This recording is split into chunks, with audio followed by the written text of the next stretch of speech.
संग आपे गुर चेला।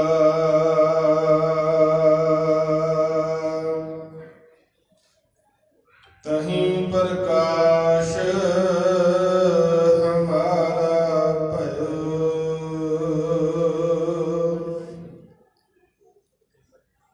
पटना शहर बिखै पाव लयो।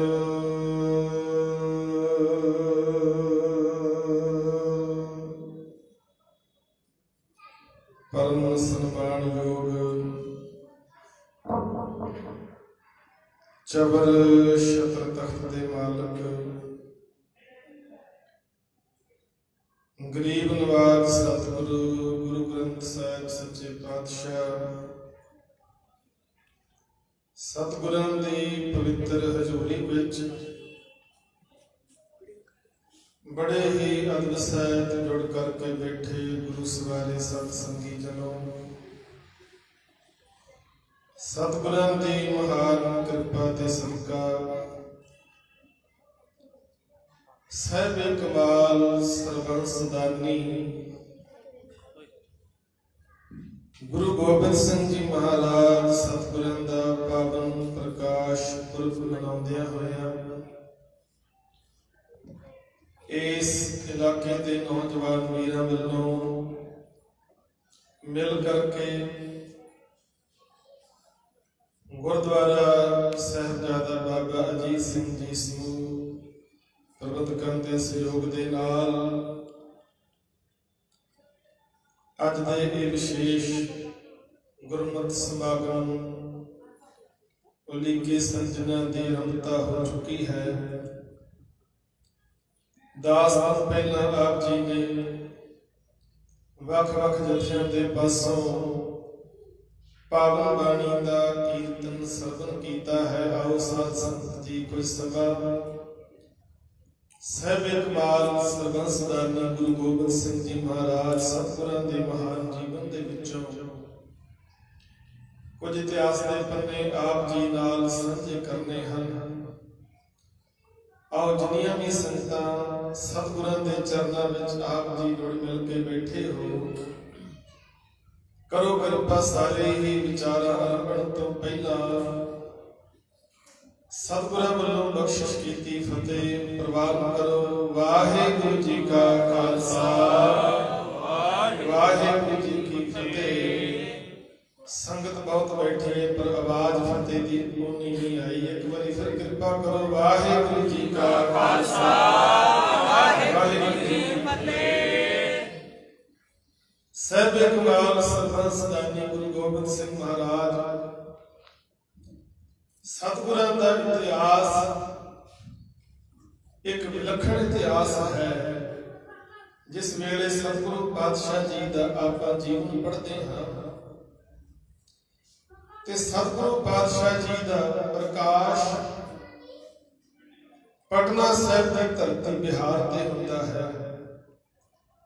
सतगुरां की पालना पोषण आनंदपुर साहिब की धरती ते होती है कि सतगुरु पातशाह आखिरी समय नदेड़ की धरती ते बतीत करते ने। एडा थोड़ा समा ते इन्ना बड़ा इतिहास सतगुरु पातशाह ने सिरजिया है। पटना साहिब की धरती ते जदों गुरु तेग बहादुर साहब महाराज समेत परिवार पहुंचे ने ते जिस घर दे विच सतगुरु पातशाह जी रुके ने वो घर साध संगत कोई आम घर नहीं। वो हवेली कोई आम हवेली नहीं सी। वो घर उस सालसराय जौहरी दा सी जिसने पहले पातशाह गुरु नानक साहब जी के दर्शन किए। दर्शन ही नहीं किए, पहले पातशाह गुरु नानक साहब को अपने घर दे विच लेके आया। बड़े अकीदत दे नाल सेवा की ते सेवा करदियां कई दिन बतीत हो गए। जदों महाराज चाले पाउण लगे ते गल विच पल्ला पा के कहन लगा सतगुरु आप जी चले हो ਤੇ ਕਿਰਪਾ ਕਰਕੇ ਦੱਸੋ ਦੁਬਾਰਾ ਕਦੋਂ ਦਰਸ਼ਨ ਹੋਣਗੇ। ਤੇ ਸਾਧ ਸੰਗਤ ਗੁਰੂ ਨਾਨਕ ਸਾਹਿਬ ਜੀ ਨੇ ਉਸ ਵੇਲੇ ਕਿਰਪਾ ਕੀਤੀ ਕਿ ਹੁਣ 9ਵੇਂ ਜਾਮੇ ਦੇ ਵਿੱਚ ਆ ਕੇ ਦੁਬਾਰਾ ਤੇਰੇ ਘਰ ਚਰਨ ਪਾਵਾਂਗੇ ਤੇ ਫਿਰ 1-2 ਦਿਨ ਲਈ ਲੰਮਾ ਸਮਾਂ ਬਤੀਤ ਕਰਾਂਗੇ। ਤੇ ਸਾਧ ਸੰਗਤ ਜੀ ਕਿੰਨਾ ਲੰਮਾ ਸਮਾਂ ਉਸ ਪਰਿਵਾਰ ਨੇ ਇੰਤਜ਼ਾਰ ਕੀਤਾ ਹੋਵੇਗਾ, ਕਿੰਨਾ ਲੰਮਾ ਸਮਾਂ, ਤੇ ਭਰੋਸਾ ਕਿੰਨਾ ਹੋਏਗਾ ਗੁਰੂ ਸਾਹਿਬ ਦੇ ਬਚਨਾਂ ਤੇ ਵੀ ਗੁਰੂ ਸਾਹਿਬ ਨੇ ਆਖਿਆ ਸੀ ਤੇਰੇ ਘਰ ਆਵਾਂਗੇ। ਤੇ ਇਸ ਭਰੋਸੇ ਦੇ ਨਾਲ ਉਹ ਪਰਿਵਾਰ ਲੰਮਾ ਸਮਾਂ ਇਸ ਇੰਤਜ਼ਾਰ ਦੇ ਵਿੱਚ ਰਿਹਾ। ਤੇ ਮੈਂ ਬੇਨਤੀ ਕਰਾਂ ਅੱਜ ਸਾਡਾ ਭਰੋਸਾ ਕਿੰਨਾ ਕੁ ਹੈ। ਅਸੀਂ ਹੁਣੇ ਅਰਦਾਸ ਕੀਤੀ ਸੀ ਕਿ ਹੁਣੇ ਹੀ ਸਾਡਾ ਕਾਰਜ ਰਾਸ ਹੋ ਜਾਣਾ ਚਾਹੀਦਾ ਹੈ, ਹੁਣੇ ਪਲ ਦੇ ਵਿੱਚ ਹੀ। ਜੇ ਪਲਾਂ ਵਿੱਚ 2-4 ਪਲਾਂ ਵਿੱਚ ਕੋਈ ਖੇਡ ਨਾ ਵਾਪਰੀ ਅਸੀਂ ਕਹਿੰਦੇ ਅਸੀਂ ਤੇ ਗੁਰੂ ਦਾ ਦਰ ਛੱਡ ਦੇਣਾ, ਸਾਡੀ ਤੇ ਗੁਰੂ ਨੇ ਅਰਦਾਸ ਹੀ ਨਹੀਂ ਸੁਣੀ। ਅੱਜ ਦੇ ਸਿੱਖ ਦੇ ਜੀਵਨ ਵਿੱਚ ਸਬਰ ਨਾਂ ਦੀ ਚੀਜ਼ ਨਹੀਂ ਰਹੀ, ਸਿਦਕ ਨਾਂ ਦੀ ਚੀਜ਼ ਨਹੀਂ ਰਹੀ। ਇਸੇ ਕਰਕੇ ਸਾਡੀ ਹਾਲਤ ਜਿਹੜੀ ਹੈ ਇਸ ਤਰ੍ਹਾਂ ਦੀ ਬਣ ਚੁੱਕੀ ਹੈ। ਦੁਆਰੇ ਦੁਆਰ ਸਵਾਨ ਜਿਉ ਦੌਲਤ ਨਾ ਸੁਧ ਰਾਮ ਭਜਨ ਕੀ। ਅਸੀਂ ਦਰ ਦਰ ਤੱਕ ਭਟਕਦੇ ਫਿਰਦੇ ਹਾਂ। ਪਰ ਸਾਲਸਰਾਏ ਜੌਹਰੀ ਦੇ ਪਰਿਵਾਰ ਦਾ ਸਬਰ ਵੇਖੋ ਕਿੱਡਾ ਵੱਡਾ।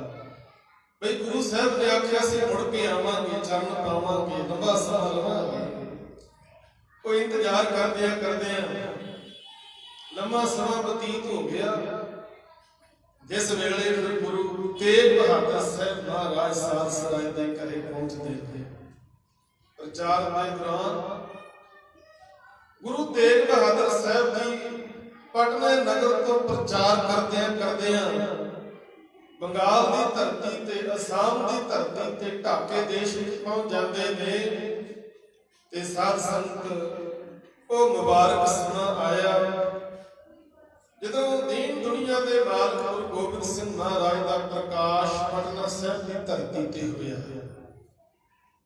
ਤੇ ਜਿਸ ਵੇਲੇ ਸਤਿਗੁਰਾਂ ਦਾ ਪ੍ਰਕਾਸ਼ ਪਟਨਾ ਸਾਹਿਬ ਦੀ ਧਰਤੀ ਤੇ ਹੋਇਆ, ਇੱਕ ਅਜੀਬ ਰੁਸ਼ਨਾਈ ਜਿਹੜੀ ਹੈ ਉਹ ਪੂਰਬ ਵਾਲੇ ਪਾਸਿਓਂ ਹੋਈ।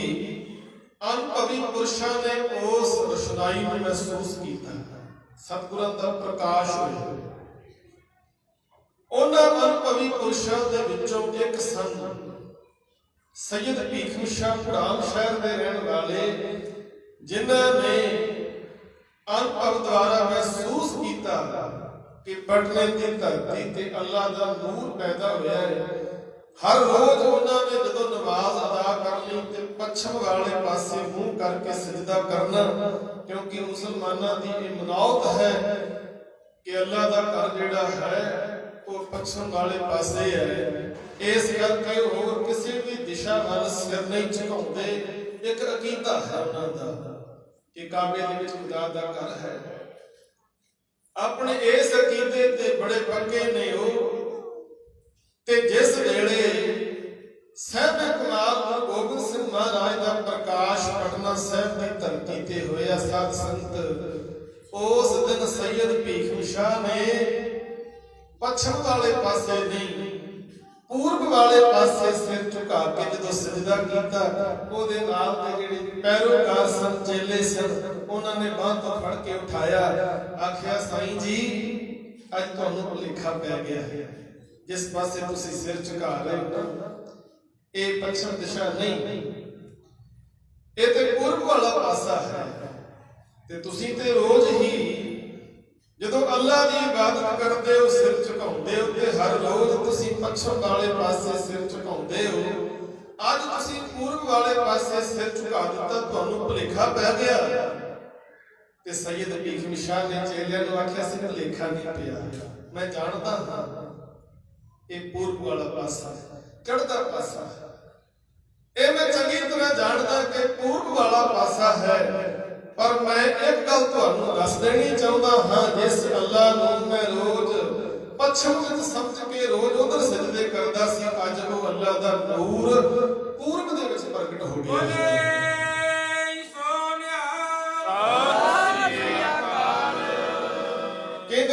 ਐਡੀ ਕਮਾਲ ਦੀ ਗੱਲ ਇਹਨੇ ਆਖੀ ਨਾ, ਤੇ ਇਹਦੇ ਚੇਲੇ ਜਿਹੜੇ ਸਨ ਉਹਨਾਂ ਦੇ ਮਨ ਵਿੱਚ ਸ਼ੰਕਾ ਪੈਦਾ ਹੋ ਗਿਆ। ਕਹਿੰਦੇ ਸਾਈਂ ਜੀ ਤੁਸੀਂ ਇਹ ਕੀ ਕਹਿ ਦਿੱਤਾ ਕਿ ਅੱਲਾ ਦਾ ਨੂਰ ਪੂਰਬ ਦੇ ਵਿੱਚ ਪੈਦਾ ਹੋਇਆ? ਤੇ ਸਾਈਂ ਭੀਖਮ ਸ਼ਾਹ ਕਹਿਣ ਲੱਗੇ ਹਾਂ। ਕਹਿੰਦੇ ਫਿਰ ਜੇ ਤੁਹਾਨੂੰ ਯਕੀਨ ਨਹੀਂ ਤੇ ਤੁਹਾਨੂੰ ਪ੍ਰਤੱਖ ਤੌਰ ਤੇ ਦਰਸ਼ਨ ਕਰਵਾ ਦਿੰਦੇ ਆ। ਇਹਦੇ ਚੇਲਿਆਂ ਨੇ ਵੀ ਆਖਿਆ ਜੀ ਅਸੀਂ ਦਰਸ਼ਨ ਕਰਨਾ ਚਾਹੁੰਦੇ ਹਾਂ ਉਸ ਮਹਾਨ ਸ਼ਖਸੀਅਤ ਦੇ ਜਿਨ੍ਹਾਂ ਦਾ ਪ੍ਰਕਾਸ਼ ਹੋਇਆ, ਜਿਨ੍ਹਾਂ ਨੂੰ ਤੁਸੀਂ ਸਿਜਦਾ ਕੀਤਾ ਹੈ। ਕਹਿੰਦੇ ਫਿਰ ਪੰਜਾਬ ਦੀ ਧਰਤੀ ਤੋਂ ਪਟਨਾ ਸਾਹਿਬ ਤੱਕ ਪੈਦਲ ਯਾਤਰਾ ਕਰਦਿਆਂ ਕਈ ਦਿਨਾਂ ਦੇ ਵਿੱਚ ਪਹੁੰਚੇ। ਤੇ ਜਿਸ ਵੇਲੇ ਸਤਿਗੁਰਾਂ ਦਾ ਪ੍ਰਕਾਸ਼ ਹੋਇਆ ਸੀ, ਪਟਨਾ ਦੀ ਧਰਤੀ ਤੇ ਬੜੀਆਂ ਖੁਸ਼ੀਆਂ ਨੇ। ਗੁਰੂ ਤੇਗ ਬਹਾਦਰ ਸਾਹਿਬ ਉਸ ਵੇਲੇ ਘਰ ਨਹੀਂ ਸਨ ਸਾਧ ਸੰਤ ਜੀ, ਤੇ ਇਹ ਗੱਲ ਮੈਂ ਲਗਭਗ 35 ਕੁ ਸਾਲ ਦਾ ਸਮਾਂ ਹੋ ਚੁੱਕਾ ਹੈ। ਤੇ ਅੱਜ ਘਰੇ ਬੱਚਾ ਪੈਦਾ ਹੋਣਾ ਹੋਵੇ ਤੇ ਬੰਦਾ ਸਾਰੇ ਕੰਮ ਛੱਡ ਕੇ ਘਰੇ ਆ ਕੇ ਬਹਿ ਜਾਂਦਾ ਹੈ। ਪਰ ਸਤਿਗੁਰੂ ਪਾਤਸ਼ਾਹ ਜੀ ਨੇ ਗੁਰੂ ਨਾਨਕ ਸਾਹਿਬ ਦੇ ਚਲਾਏ ਮਿਸ਼ਨ ਨੂੰ ਅੱਗੇ ਚਲਾਉਂਦਿਆਂ ਹੋਇਆਂ, ਪ੍ਰਚਾਰ ਕਰਦਿਆਂ ਹੋਇਆਂ ਬਹੁਤ ਦੂਰ ਢਾਕੇ ਦੀ ਧਰਤੀ ਤੇ ਸਨ। ਉਸ ਵੇਲੇ ਸਤਿਗੁਰੂ ਜਦੋਂ ਇਹ ਖਬਰ ਮਿਲੀ ਕਿ ਮਹਾਰਾਜ ਆਪ ਜੀ ਦੇ ਘਰ ਸਾਹਿਬਜ਼ਾਦੇ ਦਾ ਜਨਮ ਹੋਇਆ ਤੇ ਗੁਰੂ ਪਾਤਸ਼ਾਹ ਜੀ ਨੇ ਜਿੱਥੇ ਅਕਾਲ ਪੁਰਖ ਦਾ ਸ਼ੁਕਰ ਕੀਤਾ, ਉੱਥੇ ਸਾਰੀ ਪਟਨੇ ਦੀ ਸੰਗਤ ਨੂੰ ਵਧਾਈਆਂ ਭੇਜੀਆਂ ਹੁਕਮਨਾਮੇ ਦੇ ਰਾਹੀਂ। ਹੁਣ ਜਦੋਂ ਸਤਿਗੁਰਾਂ ਦੇ ਆਗਮਨ ਦੀ ਖਬਰ ਸੁਣੀ ਤੇ ਬਹੁਤ ਲੋਕ ਆਉਂਦੇ, ਵਧਾਈਆਂ ਦਿੰਦੇ ਆ ਕੇ। ਆਪਣੇ ਆਮ ਘਰਾਂ ਵਿੱਚ ਵੀ ਆਪਾਂ ਦੇਖਦੇ ਜਦੋਂ ਬੱਚੇ ਦਾ ਜਨਮ ਹੋਵੇ ਤੇ ਲੋਕ ਵਧਾਈਆਂ ਦਿੰਦੇ ਨੇ ਆ ਕੇ। ਵਧਾਈਆਂ ਦੇਣ ਵਾਲੇ ਪਰਿਵਾਰ ਵਾਲੇ ਕੁਝ ਨਾ ਕੁਝ ਦਾਨ ਦਕਸ਼ਨਾ ਦੇ ਕੇ ਤੋਰਦੇ ਨੇ। ਹੁਣ ਸੈਯਦ ਭੀਖਮ ਸ਼ਾਹ ਲੰਬਾ ਪੈਂਡਾ ਤੈਅ ਕਰਕੇ ਅੱਜ ਪਟਨਾ ਸਾਹਿਬ ਦੀ ਧਰਤੀ ਤੇ ਆ ਗਿਆ। ਸਾਲਸਰਾਏ ਜੌਹਰੀ ਦੀ ਹਵੇਲੀ ਦੇ ਕੋਲ ਪਹੁੰਚ ਗਿਆ। ਜਾ ਕੇ ਵਧਾਈਆਂ ਦਿੱਤੀਆਂ ਪਰਿਵਾਰ ਨੂੰ, ਤੇ ਉਹਨਾਂ ਨੇ ਅੱਗੋਂ ਕੁਝ ਦਾਨ ਦਕਸ਼ਨਾ ਦੇ ਕੇ ਆਖਿਆ ਜੀ ਜਾਓ ਠੀਕ ਹੈ। ਕਹਿੰਦਾ ਜੀ ਨਹੀਂ, ਮੈਂ ਕੋਈ ਪੈਸੇ ਦਾਨ ਦਕਸ਼ਨਾ ਲੈਣ ਵਾਸਤੇ ਨਹੀਂ ਆਇਆ। ਕਹਿੰਦੇ ਜੀ ਹੋਰ ਲੰਗਰ ਪਾਣੀ ਛਕੋ, ਪ੍ਰਸ਼ਾਦਾ ਪਾਣੀ, ਲੀੜਾ ਕੱਪੜਾ। ਕਹਿੰਦਾ ਜੀ ਕਿਸੇ ਚੀਜ਼ ਦੀ ਕਮੀ ਨਹੀਂ, ਮੈਂ ਕੋਲ ਪਿਆ ਪੈਸਾ ਲੀੜਾ ਕੱਪੜਾ ਬਿਲਕੁਲ ਇਹ ਚੀਜ਼ਾਂ ਨੂੰ ਪ੍ਰਾਪਤ ਕਰਨ ਵਾਸਤੇ ਇੱਥੇ ਨਹੀਂ ਆਇਆ। ਮੈਂ ਤੇ ਅੱਲਾ ਦੇ ਨੂਰ ਦੇ ਦਰਸ਼ਨ ਕਰਨ ਵਾਸਤੇ ਆਇਆ ਹਾਂ। ਕਹਿੰਦੇ ਜਿਸ ਵੇਲੇ ਪਰਿਵਾਰ ਦੇ ਕੋਲ ਗੱਲ ਪਹੁੰਚੀ ਤੇ ਕਹਿਣ ਲੱਗੇ ਜੀ ਅਜੇ ਸਾਹਿਬਜ਼ਾਦਾ ਥੋੜੇ ਦਿਨਾਂ ਦਾ ਹੈ, ਅਜੇ ਗੁਰੂ ਤੇਗ ਬਹਾਦਰ ਸਾਹਿਬ ਜੀ ਮਹਾਰਾਜ ਇੱਥੇ ਨਹੀਂ ਹਨ। ਇਸ ਤਰ੍ਹਾਂ ਬਾਹਰ ਲਿਆ ਕੇ ਦਰਸ਼ਨ ਕਿਵੇਂ ਕਰਵਾਈਏ? ਕਹਿੰਦੇ ਸੈਯਦ ਭੀਖਮ ਸ਼ਾਹ ਕਹਿਣ ਲੱਗਾ ਜੀ ਜਿੰਨੀ ਦੇਰ ਦਰਸ਼ਨ ਨਾ ਕੀਤੇ ਮੈਂ ਜਾਣਾ ਨਹੀਂ। ਇਹਨੇ ਉੱਥੇ ਡੇਰਾ ਲਾ ਲਿਆ।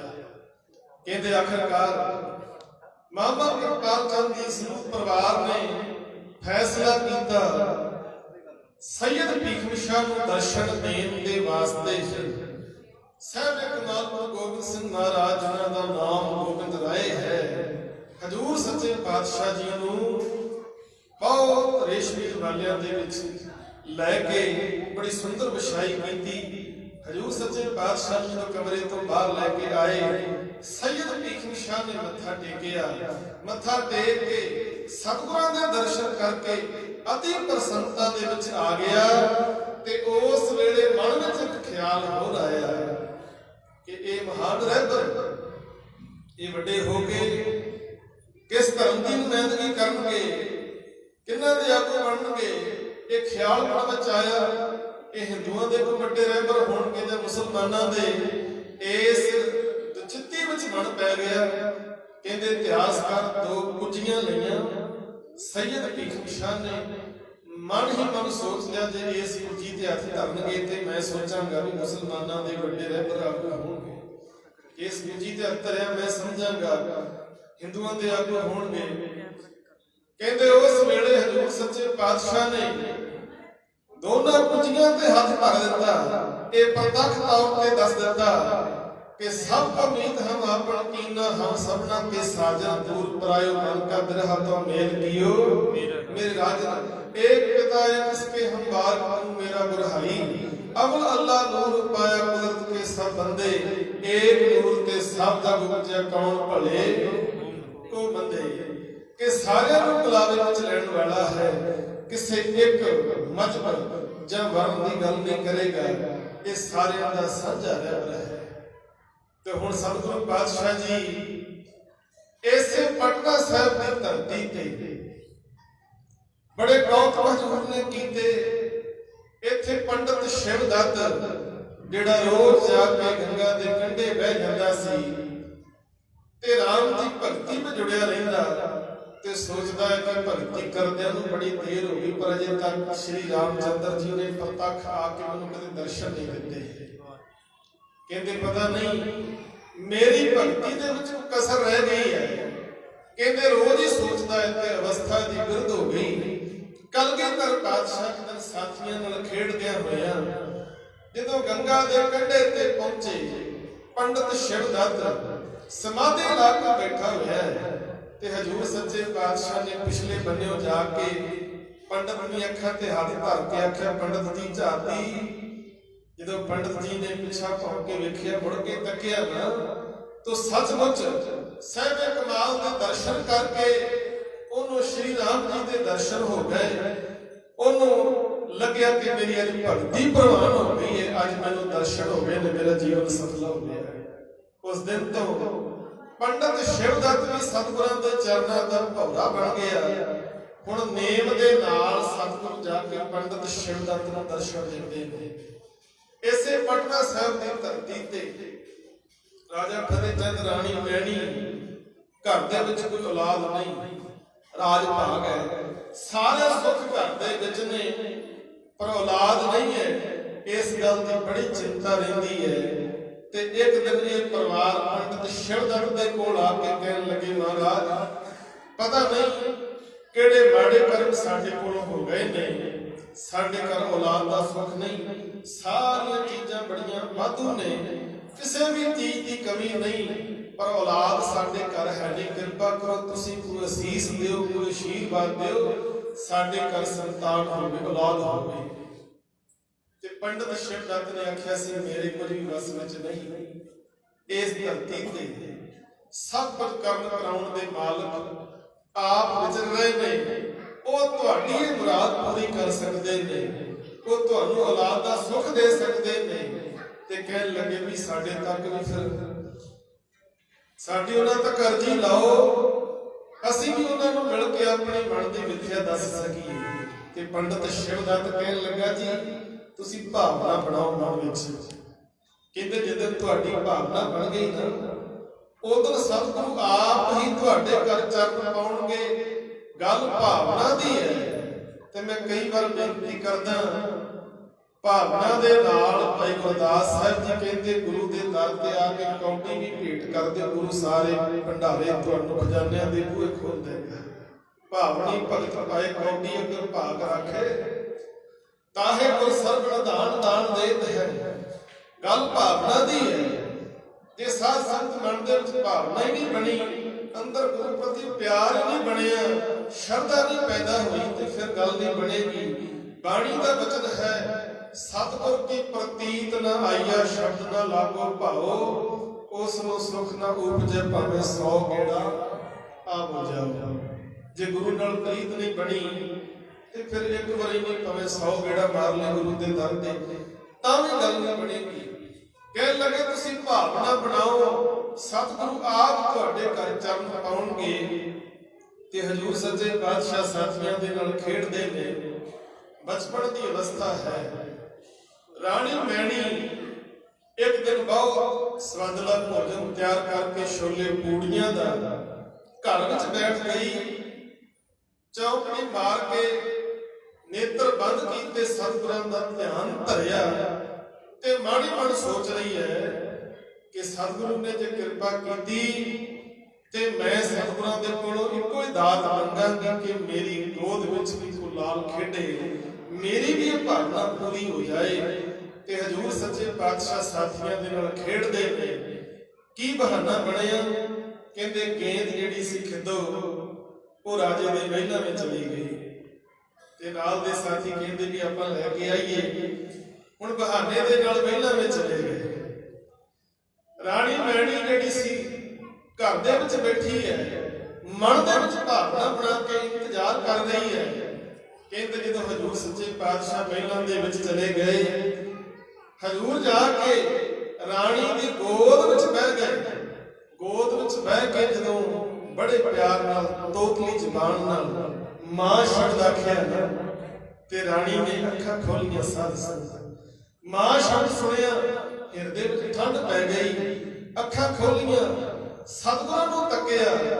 ਕਹਿੰਦੇ ਉਸ ਤੱਕਣੀ ਦੇ ਵਿੱਚ ਇੰਨਾ ਪ੍ਰਭਾਵ ਸੀ ਕਿ ਰਾਣੀ ਦੀ ਜਿਹੜੀ ਭਾਵਨਾ ਸੀ ਕਿ ਸਤਿਗੁਰੂ ਆਉਣਗੇ, ਮੈਂ ਬੇਨਤੀ ਕਰਕੇ ਉਹਨਾਂ ਦੇ ਕੋਲੋਂ ਇਹ ਮੰਗਾਂਗੀ ਕਿ ਮੇਰੇ ਘਰ ਕੋਈ ਸੁਪੁੱਤਰ ਹੋਵੇ, ਕੋਈ ਬੱਚੇ ਦੀ ਦਾਤ ਮੈਨੂੰ ਮਿਲੇ। ਕਹਿੰਦੇ ਸਤਿਗੁਰਾਂ ਦੇ ਦਰਸ਼ਨ ਕਰਕੇ ਉਹਦੀਆਂ ਸਾਰੀਆਂ ਭਾਵਨਾਵਾਂ ਪੂਰੀਆਂ ਹੋ ਗਈਆਂ, ਕੋਈ ਮੰਗ ਉਹਦੀ ਪਿੱਛੇ ਬਚੀ ਨਹੀਂ। ਜਦੋਂ ਗੁਰੂ ਸਾਹਿਬ ਨੇ ਮਾਂ ਕਹਿ ਕੇ ਸੰਬੋਧਨ ਕੀਤਾ ਤੇ ਸਾਧ ਸੰਗਤ ਉਸ ਦਿਨ ਤੋਂ ਬਾਅਦ ਗੁਰੂ ਸਾਹਿਬ ਜੀ ਉਸ ਰਾਣੀ ਮੈਣੀ ਦੇ ਕੋਲ ਰੋਜ਼ ਜਾਂਦੇ, ਉਹਦੀ ਗੋਦ ਵਿੱਚ ਬਹਿੰਦੇ। ਤੇ ਮਹਾਰਾਜ ਨੇ ਆਖਿਆ, ਮਾਂ ਅਸੀਂ ਖੇਡਦੇ ਖੇਡਦੇ ਥੱਕ ਗਏ, ਜਿਹੜਾ ਭੋਜਨ ਸਾਡੇ ਵਾਸਤੇ ਤਿਆਰ ਕਰਕੇ ਰੱਖਿਆ ਸਾਨੂੰ ਛਕਾਓ। ਕਹਿੰਦੇ ਬੜੇ ਪ੍ਰੇਮ ਨਾਲ ਭੋਜਨ ਛਕਿਆ। ਉਸ ਦਿਨ ਤੋਂ ਬਾਅਦ ਨੇਮ ਨਾਲ ਹਜ਼ੂਰ ਸੱਚੇ ਪਾਤਸ਼ਾਹ ਰਾਣੀ ਮੈਣੀ ਦੇ ਕੋਲ ਜਾਂਦੇ, ਉਹਦੀ ਗੋਦ ਵਿੱਚ ਬੈਠਦੇ ਖੇਡਦੇ। ਇਸੇ ਤਰ੍ਹਾਂ ਨੇਮ ਲਗਾਤਾਰ ਜਾਰੀ ਰਿਹਾ ਜਿੰਨੀ ਦੇਰ ਸਤਿਗੁਰੂ ਉਸ ਧਰਤੀ ਤੋਂ ਆ ਨਹੀਂ ਗਏ। ਤੇ ਕਈ ਵਾਰ ਇਤਿਹਾਸ ਵਿੱਚ ਜ਼ਿਕਰ ਮਿਲਦਾ, ਮਾਤਾ ਗੁਜਰੀ ਨੇ ਕਈ ਵਾਰ ਗਿਲਾ ਵੀ ਕਰਨਾ ਕਿ ਤੂੰ ਬਹੁਤਾ ਸਮਾਂ ਆਪਣੀ ਮਾਂ ਰਾਣੀ ਮੈਣੀ ਕੋਲ ਰਹਿ ਕੇ ਆਉਣਾ, ਮੇਰੇ ਕੋਲ ਤੇ ਆਉਂਦੇ ਬਹੁਤ ਘੱਟ ਹੈ। ਇਹ ਗਿਲਾ ਵੀ ਕਰਨਾ। ਜਿਸ ਦਿਨ ਹਜ਼ੂਰ ਸੱਚੇ ਪਾਤਸ਼ਾਹ ਉਸ ਧਰਤੀ ਤੋਂ ਤੁਰੇ ਤੇ ਸਭ ਤੋਂ ਵਧੇਕ ਜੇਕਰ ਕਸ਼ਟ ਤੇ ਦੁੱਖ ਪੀੜਾ ਮਹਿਸੂਸ ਕੀਤੀ ਵਿਛੋੜੇ ਦੀ, ਉਹ ਰਾਣੀ ਮੈਣੀ ਨੇ ਕੀਤੀ, ਪੰਡਤ ਸ਼ਿਵਦੱਤ ਨੇ ਕੀਤੀ। ਹਜ਼ੂਰ ਨੇ ਉੱਥੇ ਬੇਨਤੀ ਕੀਤੀ ਰਾਣੀ ਮੈਣੀ ਨੂੰ ਕਿ ਅਸੀਂ ਤੁਹਾਡੇ ਤੋਂ ਬਿਲਕੁਲ ਵੀ ਦੂਰ ਨਹੀਂ ਹੋਵਾਂਗੇ, ਅਸੀਂ ਰੋਜ਼ ਆ ਕੇ ਤੁਹਾਨੂੰ ਦਰਸ਼ਨ ਦੇਵਾਂਗੇ, ਬਸ ਤੁਸੀਂ ਨੇਮ ਦੇ ਨਾਲ ਰੋਜ਼ ਹੀ ਲੰਗਰ ਤਿਆਰ ਕਰਕੇ ਭਾਵਨਾ ਬਣਾ ਕੇ ਬੈਠਣਾ ਹੈ। ਅੱਜ ਵੀ ਸੰਗਤ ਉਸ ਧਰਤੀ ਤੇ ਜਾਂਦੀ ਹੈ। ਗੁਰਦੁਆਰਾ ਬੜੀ ਸੰਗਤ ਰਾਣੀ ਮੈਣੀ ਉਸ ਯਾਦ ਵਿੱਚ ਉੱਥੇ ਗੁਰਦੁਆਰਾ ਸਾਹਿਬ ਸੁਸ਼ੋਭਿਤ ਹੈ। ਅੱਜ ਵੀ ਦੁਪਹਿਰ ਦਾ ਲੰਗਰ ਪ੍ਰਸ਼ਾਦ ਸੰਗਤ ਉੱਥੇ ਜਾ ਕੇ ਛਕਦੀ ਹੈ। ਅੱਜ ਵੀ ਉੱਥੇ ਉਹ ਸਾਰਾ ਮਰਿਆਦਾ ਸਤਿਕਾਰ ਚੱਲਦੀ ਹੈ। ਸੋ ਇਸ ਪ੍ਰਕਾਰ ਸਤਿਗੁਰੂ ਪਾਤਸ਼ਾਹ ਜੀ ਨੇ ਪਟਨਾ ਸਾਹਿਬ ਦੀ ਧਰਤੀ ਤੇ ਕੌਤਕ ਵਰਤਾਏ। ਪੰਡਤ ਸ਼ਿਵਦੱਤ ਸਤਿਗੁਰਾਂ ਦੇ ਚਰਨਾਂ ਦਾ ਇੰਨਾ ਭੌਰਾ ਬਣਿਆ ਕਿ ਸਤਿਗੁਰਾਂ ਦੇ ਪਟਨਾ ਸਾਹਿਬ ਤੋਂ ਵਾਪਸ ਆਉਣ ਤੋਂ ਬਾਅਦ ਉਹਦਾ ਜੀ ਨਹੀਂ ਲੱਗਾ। ਉੱਥੇ ਬਹੁਤ ਬਿਰਧ ਅਵਸਥਾ, ਬੜਾ ਕਮਜ਼ੋਰ ਹੋ ਗਿਆ। ਤੇ ਜਿੰਨੇ ਵੀ ਕੋਲ ਆਉਣਾ ਇੱਕੋ ਗੱਲ ਕਹਿਣੀ ਕਿ ਮੈਨੂੰ ਸਤਿਗੁਰਾਂ ਦੇ ਦਰਸ਼ਨ ਕਰਵਾਓ। ਆਖਰਕਾਰ ਕੁਝ ਸੰਗਤਾਂ ਨੇ ਰਲ ਕੇ ਉਹਨੂੰ ਪਾਲਕੀ ਵਿੱਚ ਬਿਠਾ ਕੇ ਲਿਆਂਦਾ, ਅਨੰਦਪੁਰ ਸਾਹਿਬ ਦੀ ਧਰਤੀ ਤੇ ਸਤਿਗੁਰੂ ਅੱਗੋਂ ਹੋ ਕੇ ਮਿਲਣ ਵਾਸਤੇ ਗਏ। ਤੋ ਆਖਰੀ ਸਾਹ ਜਿਹੜੇ ਸਨ ਉਹਨੇ ਸਤਿਗੁਰਾਂ ਦੇ ਕੋਲ ਇਸ ਧਰਤੀ ਤੇ ਲੈ ਪੰਡਤ ਸ਼ਿਵਦੱਤ ਨੇ। ਇੰਨਾ ਜ਼ਿਆਦਾ ਸੰਗਤਾਂ ਗੁਰੂ ਚਰਨਾਂ ਨਾਲ ਜੁੜੀਆਂ ਹੋਈਆਂ। ਹਜ਼ੂਰ ਸੱਚੇ ਪਾਤਸ਼ਾਹ ਜੀ ਅਨੰਦਪੁਰ ਸਾਹਿਬ ਦੀ ਧਰਤੀ ਤੇ ਆ ਗਏ। ਗੁਰੂ ਤੇਗ ਬਹਾਦਰ ਸਾਹਿਬ ਮਹਾਰਾਜ ਇਸੇ ਧਰਤੀ ਤੇ ਸਤਿਗੁਰਾਂ ਦੇ ਕੋਲ ਨੇ। ਤੋਂ ਬਹੁਤਾ ਜੇ ਲੰਬਾ ਸਮਾਂ ਨਹੀਂ ਸੀ ਹੋਇਆ, ਕੇਵਲ 4 ਸਾਲ ਅਨੰਦਪੁਰ ਸਾਹਿਬ ਦੀ ਧਰਤੀ ਤੇ ਬਤੀਤ ਕੀਤੇ। ਜਦੋਂ ਔਰੰਗਜ਼ੇਬ ਦੇ ਜ਼ੁਲਮ ਦੇ ਸਤਾਏ ਹੋਏ ਪੰਡਤ ਸਤਿਗੁਰਾਂ ਦੇ ਕੋਲ ਆ ਕੇ ਫਰਿਆਦੀ ਹੋਏ ਤੇ ਆ ਕੇ ਜਦੋਂ ਆਪਣਾ ਦੁੱਖ ਦੱਸਣ ਲੱਗੇ ਤੇ ਧਾਹਾਂ ਨਿਕਲ ਗਈਆਂ। ਜਦੋਂ ਬੰਦਾ ਬਹੁਤਾ ਜ਼ਿਆਦਾ ਦੁਖੀ ਹੋ ਲਿਆ, ਕੋਈ ਬਾਂਹ ਨਾ ਫੜੇ ਬੰਦੇ ਦੀ, ਤੇ ਬੰਦਾ ਫਿਰ ਆਪਣਾ ਦੁੱਖ ਦੱਸਣ ਲੱਗਿਆ ਰੋ ਪੈਂਦਾ ਹੈ, ਧਾਹਾਂ ਨਿਕਲ ਜਾਂਦੀ ਹੈ। ਹੁਣ ਬਹੁਤ ਜ਼ਿਆਦਾ ਦੁਖੀ ਸਨ। ਜਦੋਂ ਆਏ ਸਤਿਗੁਰਾਂ ਦੇ ਕੋਲ ਧਾਹਾਂ ਨਿਕਲ ਗਈਆਂ, ਰੋਣ ਲੱਗ ਪਏ। ਤੇ ਗੋਬਿੰਦ ਰਾਏ ਜੀ ਬੈਠੇ ਨੇ ਸਤਿਗੁਰਾਂ ਦੇ ਕੋਲ, ਸਾਰਾ ਵਰਤਾਂਤ ਦੱਸਿਆ। ਜਦੋਂ ਸਾਰੀ ਗੱਲਬਾਤ ਸੁਣੀ ਤੇ ਆਦੇ ਮਹਾਰਾਜ ਬੜੀ ਆਸ ਲੈ ਕੇ ਆਏ ਆ। ਬੜੇ ਵੱਡੇ ਧਾਮ ਨੇ ਹਿੰਦੁਸਤਾਨ ਦੇ ਵਿੱਚ, ਹਿੰਦੂ ਧਰਮ ਦੇ, ਉਹਨਾਂ ਸਾਰੇ ਸਥਾਨਾਂ ਤੇ ਜਾ ਕੇ ਆਏ ਆ। ਕਿਸੇ ਨੇ ਸਾਡੀ ਬਾਂਹ ਨਹੀਂ ਫੜੀ, ਦੇਖੋ ਕਿਸੇ ਨੇ ਵੀ ਸਾਡੀ ਬਾਂਹ ਨਹੀਂ ਫੜੀ। ਇਸ ਕਰਕੇ ਬੜੀ ਵੱਡੀ ਆਸ ਲੈ ਕੇ ਆਏ ਆ ਸਤਿਗੁਰੂ ਤੁਹਾਡੇ ਦਰ ਤੇ ਸਾਧ ਸੰਗਤ ਜਿਨ੍ਹਾਂ ਦੀ ਕੋਈ ਬਾਂਹ ਨਹੀਂ ਫੜਦਾ, ਜਿਨ੍ਹਾਂ ਦੀ ਕਿਸੇ ਨੇ ਸਾਰ ਨਹੀਂ ਲਈ, ਗੁਰੂ ਨਾਨਕ ਦਾ ਘਰ ਉਹਨਾਂ ਨਿਆਸਰਿਆਂ ਦਾ ਆਸਰਾ ਬਣਿਆ, ਉਹਨਾਂ ਨਥਾਵਿਆਂ ਦੀ ਥਾਂ ਬਣ ਗਿਆ, ਉਹਨਾਂ ਨਿਯੋਗਿਆਂ ਲਈ ਕੋਟ ਬਣ ਗਿਆ। ਗੁਰੂ ਤੇਗ ਬਹਾਦਰ ਸਾਹਿਬ ਮਹਾਰਾਜ ਨੇ ਆਪਣੀ ਸ਼ਹਾਦਤ ਦੇ ਕੇ, ਆਪਣੀ ਕੁਰਬਾਨੀ ਦੇ ਕੇ ਉਹਨਾਂ ਨੂੰ ਧਾਰਮਿਕ ਆਜ਼ਾਦੀ ਬਖਸ਼ਿਸ਼ ਕੀਤੀ। ਤੇ ਉਸ ਵੇਲੇ ਗੁਰੂ ਗੋਬਿੰਦ ਸਿੰਘ ਮਹਾਰਾਜ ਦੀ ਉਮਰ ਕੇਵਲ 9 ਸਾਲ ਦੀ ਹੈ, ਕੇਵਲ 9 ਸਾਲ ਦੀ। ਤੇ ਸਾਧ ਸੰਗਤ 9 ਸਾਲ ਦੀ ਉਮਰ ਦੇ ਅੰਦਰ ਗੁਰੂ ਗੋਬਿੰਦ ਸਿੰਘ ਮਹਾਰਾਜ ਨੇ ਆਪਣੇ ਪਿਤਾ ਨੂੰ ਦਿੱਲੀ ਤੋਰਿਆ। ਕੁਝ ਦਿਨਾਂ ਬਾਅਦ ਪਿਤਾ ਦੇ ਕੇਵਲ ਸੀਸ ਦੇ ਦਰਸ਼ਨ ਕੀਤੇ। ਤੇ ਜਿਸ ਦਿਨ ਸੀਸ ਦਿੱਲੀ ਪਹੁੰਚਿਆ ਤੇ ਭਾਈ ਜੈਤਾ ਜੀ ਸੀਸ ਲੈ ਕੇ ਆਏ, ਬੜਾ ਲੰਬਾ ਪਿਖੜਾ ਪੈਂਡਾ ਤੈਅ ਕਰਦਿਆਂ ਹੋਇਆ। ਤੇ ਹਜ਼ੂਰ ਸੱਚੇ ਪਾਤਸ਼ਾਹ ਨੇ ਭਾਈ ਜੈਤਾ ਜੀ ਨੂੰ ਗੱਲ ਨਾਲ ਲਾ ਕੇ ਰੰਗ ਰੇਟਾ ਗੁਰੂ का बेटा कह के मान दिता। ते आख्या जैतिया, जिस वेले हजूर सच्चे पातशाह ने दिल्ली की धरती ते शहादत दी सी, जैतिया सिख भी बहुत होणगे उत्थे महाराज दे आसे पासे।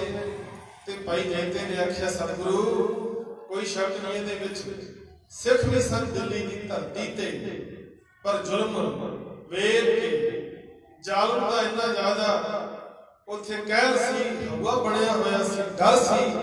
कहते कोई सामने नितर के मैदान विच नहीं आया, इन्ना ज्यादा खौफ सी, उत्थे जुल्म बरत रहा सी। तो सारे लोग जिहड़े सन उत्थे कहर वापरदा वेख के सारे घरों घरी भज गए। उत्थे सिखां दी कोई बहुती पछाण नहीं हो सकी। ते मेरे पातशाह ने उस वेले ऐलान कीता सी कि मैं इहो जिहा सिख सजावांगा, ਇਹੋ ਜਿਹਾ ਰੂਪ ਖਾਲਸੇ ਨੂੰ ਬਖਸ਼ ਦਿਆਂਗਾ ਕਿ ਉਹ ਲੱਖਾਂ ਦੇ ਵਿੱਚ ਵੀ ਖੜਾ ਹੋਇਆ ਪਛਾਣਿਆ ਜਾਏਗਾ। ਇਹ ਕਿਰਪਾ ਗੁਰੂ ਗੋਬਿੰਦ ਸਿੰਘ ਮਹਾਰਾਜ ਨੇ ਕੀਤੀ, ਇਹ ਰਹਿਮਤ ਸਤਿਗੁਰਾਂ ਨੇ ਕੀਤੀ। ਤੇ ਸਾਧ ਸੰਗਤ ਚਾਰ ਵਰਗ ਜਿਹੜੇ ਸਨ ਉਸ ਵੇਲੇ ਸਨ, ਸਭ ਤੋਂ ਸ੍ਰੇਸ਼ਟ ਆਪਣੇ ਆਪ ਨੂੰ ਕਹਾਉਣ ਵਾਲਾ ਸਨ ਬ੍ਰਾਹਮਣ, ਦੂਜੇ ਨੰਬਰ ਤੇ ਸਨ ਖੱਤਰੀ, ਤੀਜੇ ਨੰਬਰ ਤੇ ਵੈਸ਼, ਚੌਥੇ ਨੰਬਰ ਤੇ ਸ਼ੂਦਰ ਸਨ, जिन्हों बड़ा नीच कह के दुरकारिया गया, किसी धर्म कर्म के विच उन्होंने दाखिल नहीं सी होने दिता जाता। सतगुरु पातशाह जी ने ये सारे वर्ण मजहब जिहड़े सन उन्होंने खत्म करके एक न्यारापन कायम कीता। जिहड़ा मिशन गुरु नानक साहब ने तोरिया सी, मारिया सिक्का जगत विच नानक निर्मल पंथ चलाया। अज उन्होंने सतगुरु पातशाह जी ने मुकम्मल रूप देना सी। खालसे के रूप दे विच सन 1699 की विसाखी वाले दिन सतगुरु पातशाह ने फिर खालसे की साधना की। खालसे की साधना हुई। हजूर ने आख्या जिनकी जात वर्ण कुल माही, सिरदारी न भई किदाही, तिन्ही को सरदार बनाऊं तवे गोबिंद सिंह नाम कहा। जेड़े बंदियां ने सारी उम्र गुलामी भोगी होगी, जेड़े कदे भी अपने हकों के लिए आवाज न बुलंद कर सके होण, सतगुरु पातशाह ने उन्हां मरजीवड़ियां नूं इन्नी जुर्त बख्श दी कि वह कला कला सिंह 1.25 लाख का मुकाबला करने के योग बन गया। अज भी तुसीं वेख रहे हो दिल्ली की धरती ते अज गुरु का खालसा जदों जाके डट गया, उस तो बाद बाकी प्रदेशों तो भी लोग आने शुरू हो गए। पर पहल जी है खालसे ने की, सिंघां ने की, वो जोश, वो जज्बा, वो चढ़ती कला सानू अपने इतिहास तो मिलती है। वो समा भी सी सिंघां दे उपर जदों घोड़ियां दीयां काठियां ते सिंघां ने रातां गुजारनियां ते शोलियां दी मुठ मुठ खा के भी चढ़ती कला विच रहना। अज सिंह जिन्ने भी बैठे ने धरना ला के चढ़ती कला विच सन ते कहन लगे भी सरकारां दा पहला वाह पैंदा रहा उन्हां बंदियां नूं जिन्हां ने भुख हड़ताल रखी सी। भुखे बंदियां नूं वाह पैंदा रहा, पर हुण वाह गुरु के खालसे नाल पिया है। खालसे नाल ते गुरु का खालसा जिथे पानी दीयां बोतलां मुल विकदियां ने, उत्थे दुध दीयां नहरां लगा दित्तियां खालसे ने। पानी दी थां ते दुध लोग छक रहे ने, दुध दीयां ਟੈਂਕੀਆਂ ਭਰੀਆਂ ਸੜਕਾਂ ਤੇ ਘੁੰਮਦੀਆਂ ਨੇ ਤੇ ਗੁਰੂ ਕਾ ਖਾਲਸਾ ਆਵਾਜ਼ ਮਾਰਦਾ, ਜਿਹਨੂੰ ਦੁੱਧ ਚਾਹੀਦਾ ਜੱਗ ਲੈ ਕੇ ਨਾ ਆਇਓ, ਬਾਲਟੀ ਲੈ ਕੇ ਆਇਓ, ਬਾਲਟੀਆਂ ਭਰ ਭਰ ਦੁੱਧ ਦੀਆਂ ਲੈ ਜਾਓ। ਇਹ ਕਿਰਪਾ ਗੁਰੂ ਸਾਹਿਬ ਦੀ, ਰਹਿਮਤ ਸਤਿਗੁਰਾਂ ਦੀ ਹੈ। ਹੁਣ ਜਦੋਂ ਖਾਲਸੇ ਦੀ ਸਾਜਨਾ ਕੀਤੀ ਹਜ਼ੂਰ ਨੇ ਤਾਂ ਉਸ ਵੇਲੇ ਇੱਕ ਪਾਸੇ ਮੁਗਲਿਆ ਸਲਤਨਤ ਔਰੰਗਜ਼ੇਬ ਤੇ ਦੂਜੇ ਪਾਸੇ 22 ਧਾਰ ਦੇ ਹਿੰਦੂ ਪਹਾੜੀ ਰਾਜੇ, ਇਹਨਾਂ ਦੋਨਾਂ ਦਾ ਆਪਸ ਵਿੱਚ ਕੋਈ ਮੇਲ ਨਹੀਂ, ਕਿਉਂਕਿ ਔਰੰਗਜ਼ੇਬ ਦੀ ਨੀਤੀ ਵੱਖਰੀ ਹੈ, 22 ਧਾਰ ਦੇ ਹਿੰਦੂ ਪਹਾੜੀ ਰਾਜਿਆਂ ਦੀ ਨੀਤੀ ਵੱਖਰੀ ਹੈ। ਔਰੰਗਜ਼ੇਬ ਚਾਹੁੰਦਾ ਹੈ ਕਿ ਸਾਰੀਆਂ ਰਿਆਸਤਾਂ ਖਤਮ ਕਰ ਦਿਆਂ, ਇੱਕ ਹੈਦਰੀ ਝੰਡਾ ਇੱਥੇ ਝੁੱਲੇ ਤੇ 22 ਧਾਰ ਦੇ ਹਿੰਦੂ ਪਹਾੜੀ ਰਾਜੇ ਉਹ ਔਰੰਗਜ਼ੇਬ ਤੋਂ ਬੜੇ ਘਬਰਾਏ ਹੋਏ ਨੇ। ਪਰ ਜਦੋਂ ਖਾਲਸੇ ਦੀ ਸਾਜਨਾ ਹਜ਼ੂਰ ਨੇ ਕੀਤੀ ਨਾ ਤੇ 22 ਧਾਰ ਦੇ ਹਿੰਦੂ ਪਹਾੜੀ ਰਾਜਿਆਂ ਨੂੰ ਵੀ ਚਿੰਤਾ ਪੈ ਗਈ ਵੀ ਇਹ ਤੀਜਾ ਪੰਥ ਵਿੱਚੋਂ ਉੱਠ ਗਿਆ ਵੱਖਰਾ। ਆ ਪਿੱਛੇ ਇਲੈਕਸ਼ਨ ਹੋਏ ਤੁਸੀਂ ਵੇਖਿਆ ਵੀ ਤੀਜੀ ਪਾਰਟੀ ਸਾਹਮਣੇ ਨਹੀਂ ਆਉਣੀ ਚਾਹੀਦੀ। ਜਿਹੜੀਆਂ ਦੋ ਰਵਾਇਤੀ ਪਾਰਟੀਆਂ ਪਹਿਲਾਂ ਚੱਲ ਰਹੀਆਂ ਸਨ ਉਹਨਾਂ ਨੇ ਆਪਸ ਵਿੱਚ ਗੱਠਜੋੜ ਕਰ ਲਿਆ, ਹਾਲਾਂਕਿ ਉਹਨਾਂ ਦਾ ਆਪਸ ਵਿੱਚ ਕੋਈ ਮੇਲ ਨਹੀਂ, ਪਰ ਉਹ ਇਕੱਠੀਆਂ ਹੋ ਗਈਆਂ ਵੀ ਕੋਈ ਤੀਜੀ ਧਿਰ ਨਾਲ ਸਾਹਮਣੇ ਆ ਗਿਆ। ਬਿਲਕੁਲ ਇਸੇ ਤਰ੍ਹਾਂ 22 ਧਾਰ ਦੇ ਹਿੰਦੂ ਪਹਾੜੀ ਰਾਜਿਆਂ ਦਾ ਤੇ ਮੁਗਲਾਂ ਦਾ ਕੋਈ ਮੇਲ ਨਹੀਂ ਸੀ, ਪਰ ਕੋਈ ਤੀਜੀ ਧਿਰ ਨਾਲ ਸਾਹਮਣੇ ਆ ਜਾਏ। ਕਿਤੇ ਗੁਰੂ ਗੋਬਿੰਦ ਸਿੰਘ ਪਾਤਸ਼ਾਹ ਜੀ ਖਾਲਸਾ ਫੌਜਾਂ ਸਾਜੀਆਂ ਨੇ, ਕਿਤੇ ਹਿੰਦੁਸਤਾਨ ਤੇ ਕਬਜ਼ਾ ਹੀ ਨਾ ਕਰ ਲੈਣ, ਇਸ ਕਰਕੇ ਉਹਨਾਂ ਨੇ ਮੁਗਲਾਂ ਨਾਲ ਸਮਝੌਤਾ ਕਰ ਲਿਆ। ਪਹਿਲਾਂ ਆਪ ਜਾ ਕੇ ਹਮਲਾ ਕੀਤਾ ਭੰਗਾਣੀ ਦੇ ਸਥਾਨ ਤੇ, ਮੂੰਹ ਦੀ ਖਾਣੀ ਪਈ, ਵਾਪਸ ਆ ਗਿਆ। ਫਿਰ ਜਾ ਕੇ ਸਮਝੌਤਾ ਕੀਤਾ ਮੁਗਲਾਂ ਦੇ ਨਾਲ ਵੀ ਜੇ ਆਪਾਂ ਇਕੱਠੇ ਨਾ ਹੋਏ ਤੇ ਗੁਰੂ ਗੋਬਿੰਦ ਸਿੰਘ ਦਾ ਆਪਾਂ ਮੁਕਾਬਲਾ ਨਹੀਂ ਕਰ ਸਕਦੇ। ਜੇ ਆਪਾਂ ਹੁਣ ਮੁਕਾਬਲਾ ਕਰਕੇ ਗੁਰੂ ਗੋਬਿੰਦ ਸਿੰਘ ਨੂੰ ਨਾ ਹਰਾਇਆ ਤਾਂ ਉਹ ਦਿਨ ਦੂਰ ਨਹੀਂ ਜਿਸ ਦਿਨ ਖਾਲਸਾ ਇਸ ਦੇਸ਼ ਤੇ ਰਾਜ ਕਰੇਗਾ, ਰਾਜ ਕਰ ਲਏਗਾ। ਕਿਉਂਕਿ ਇਹਨਾਂ ਦੇ ਜੀਵਨ ਨੂੰ ਵੇਖ ਕੇ, ਇਹਨਾਂ ਦੇ ਕਿਰਦਾਰ ਨੂੰ ਵੇਖ ਕੇ ਜਿਹੜੇ ਗੈਰ ਸਿੱਖ ਲੋਕ ਸਨ,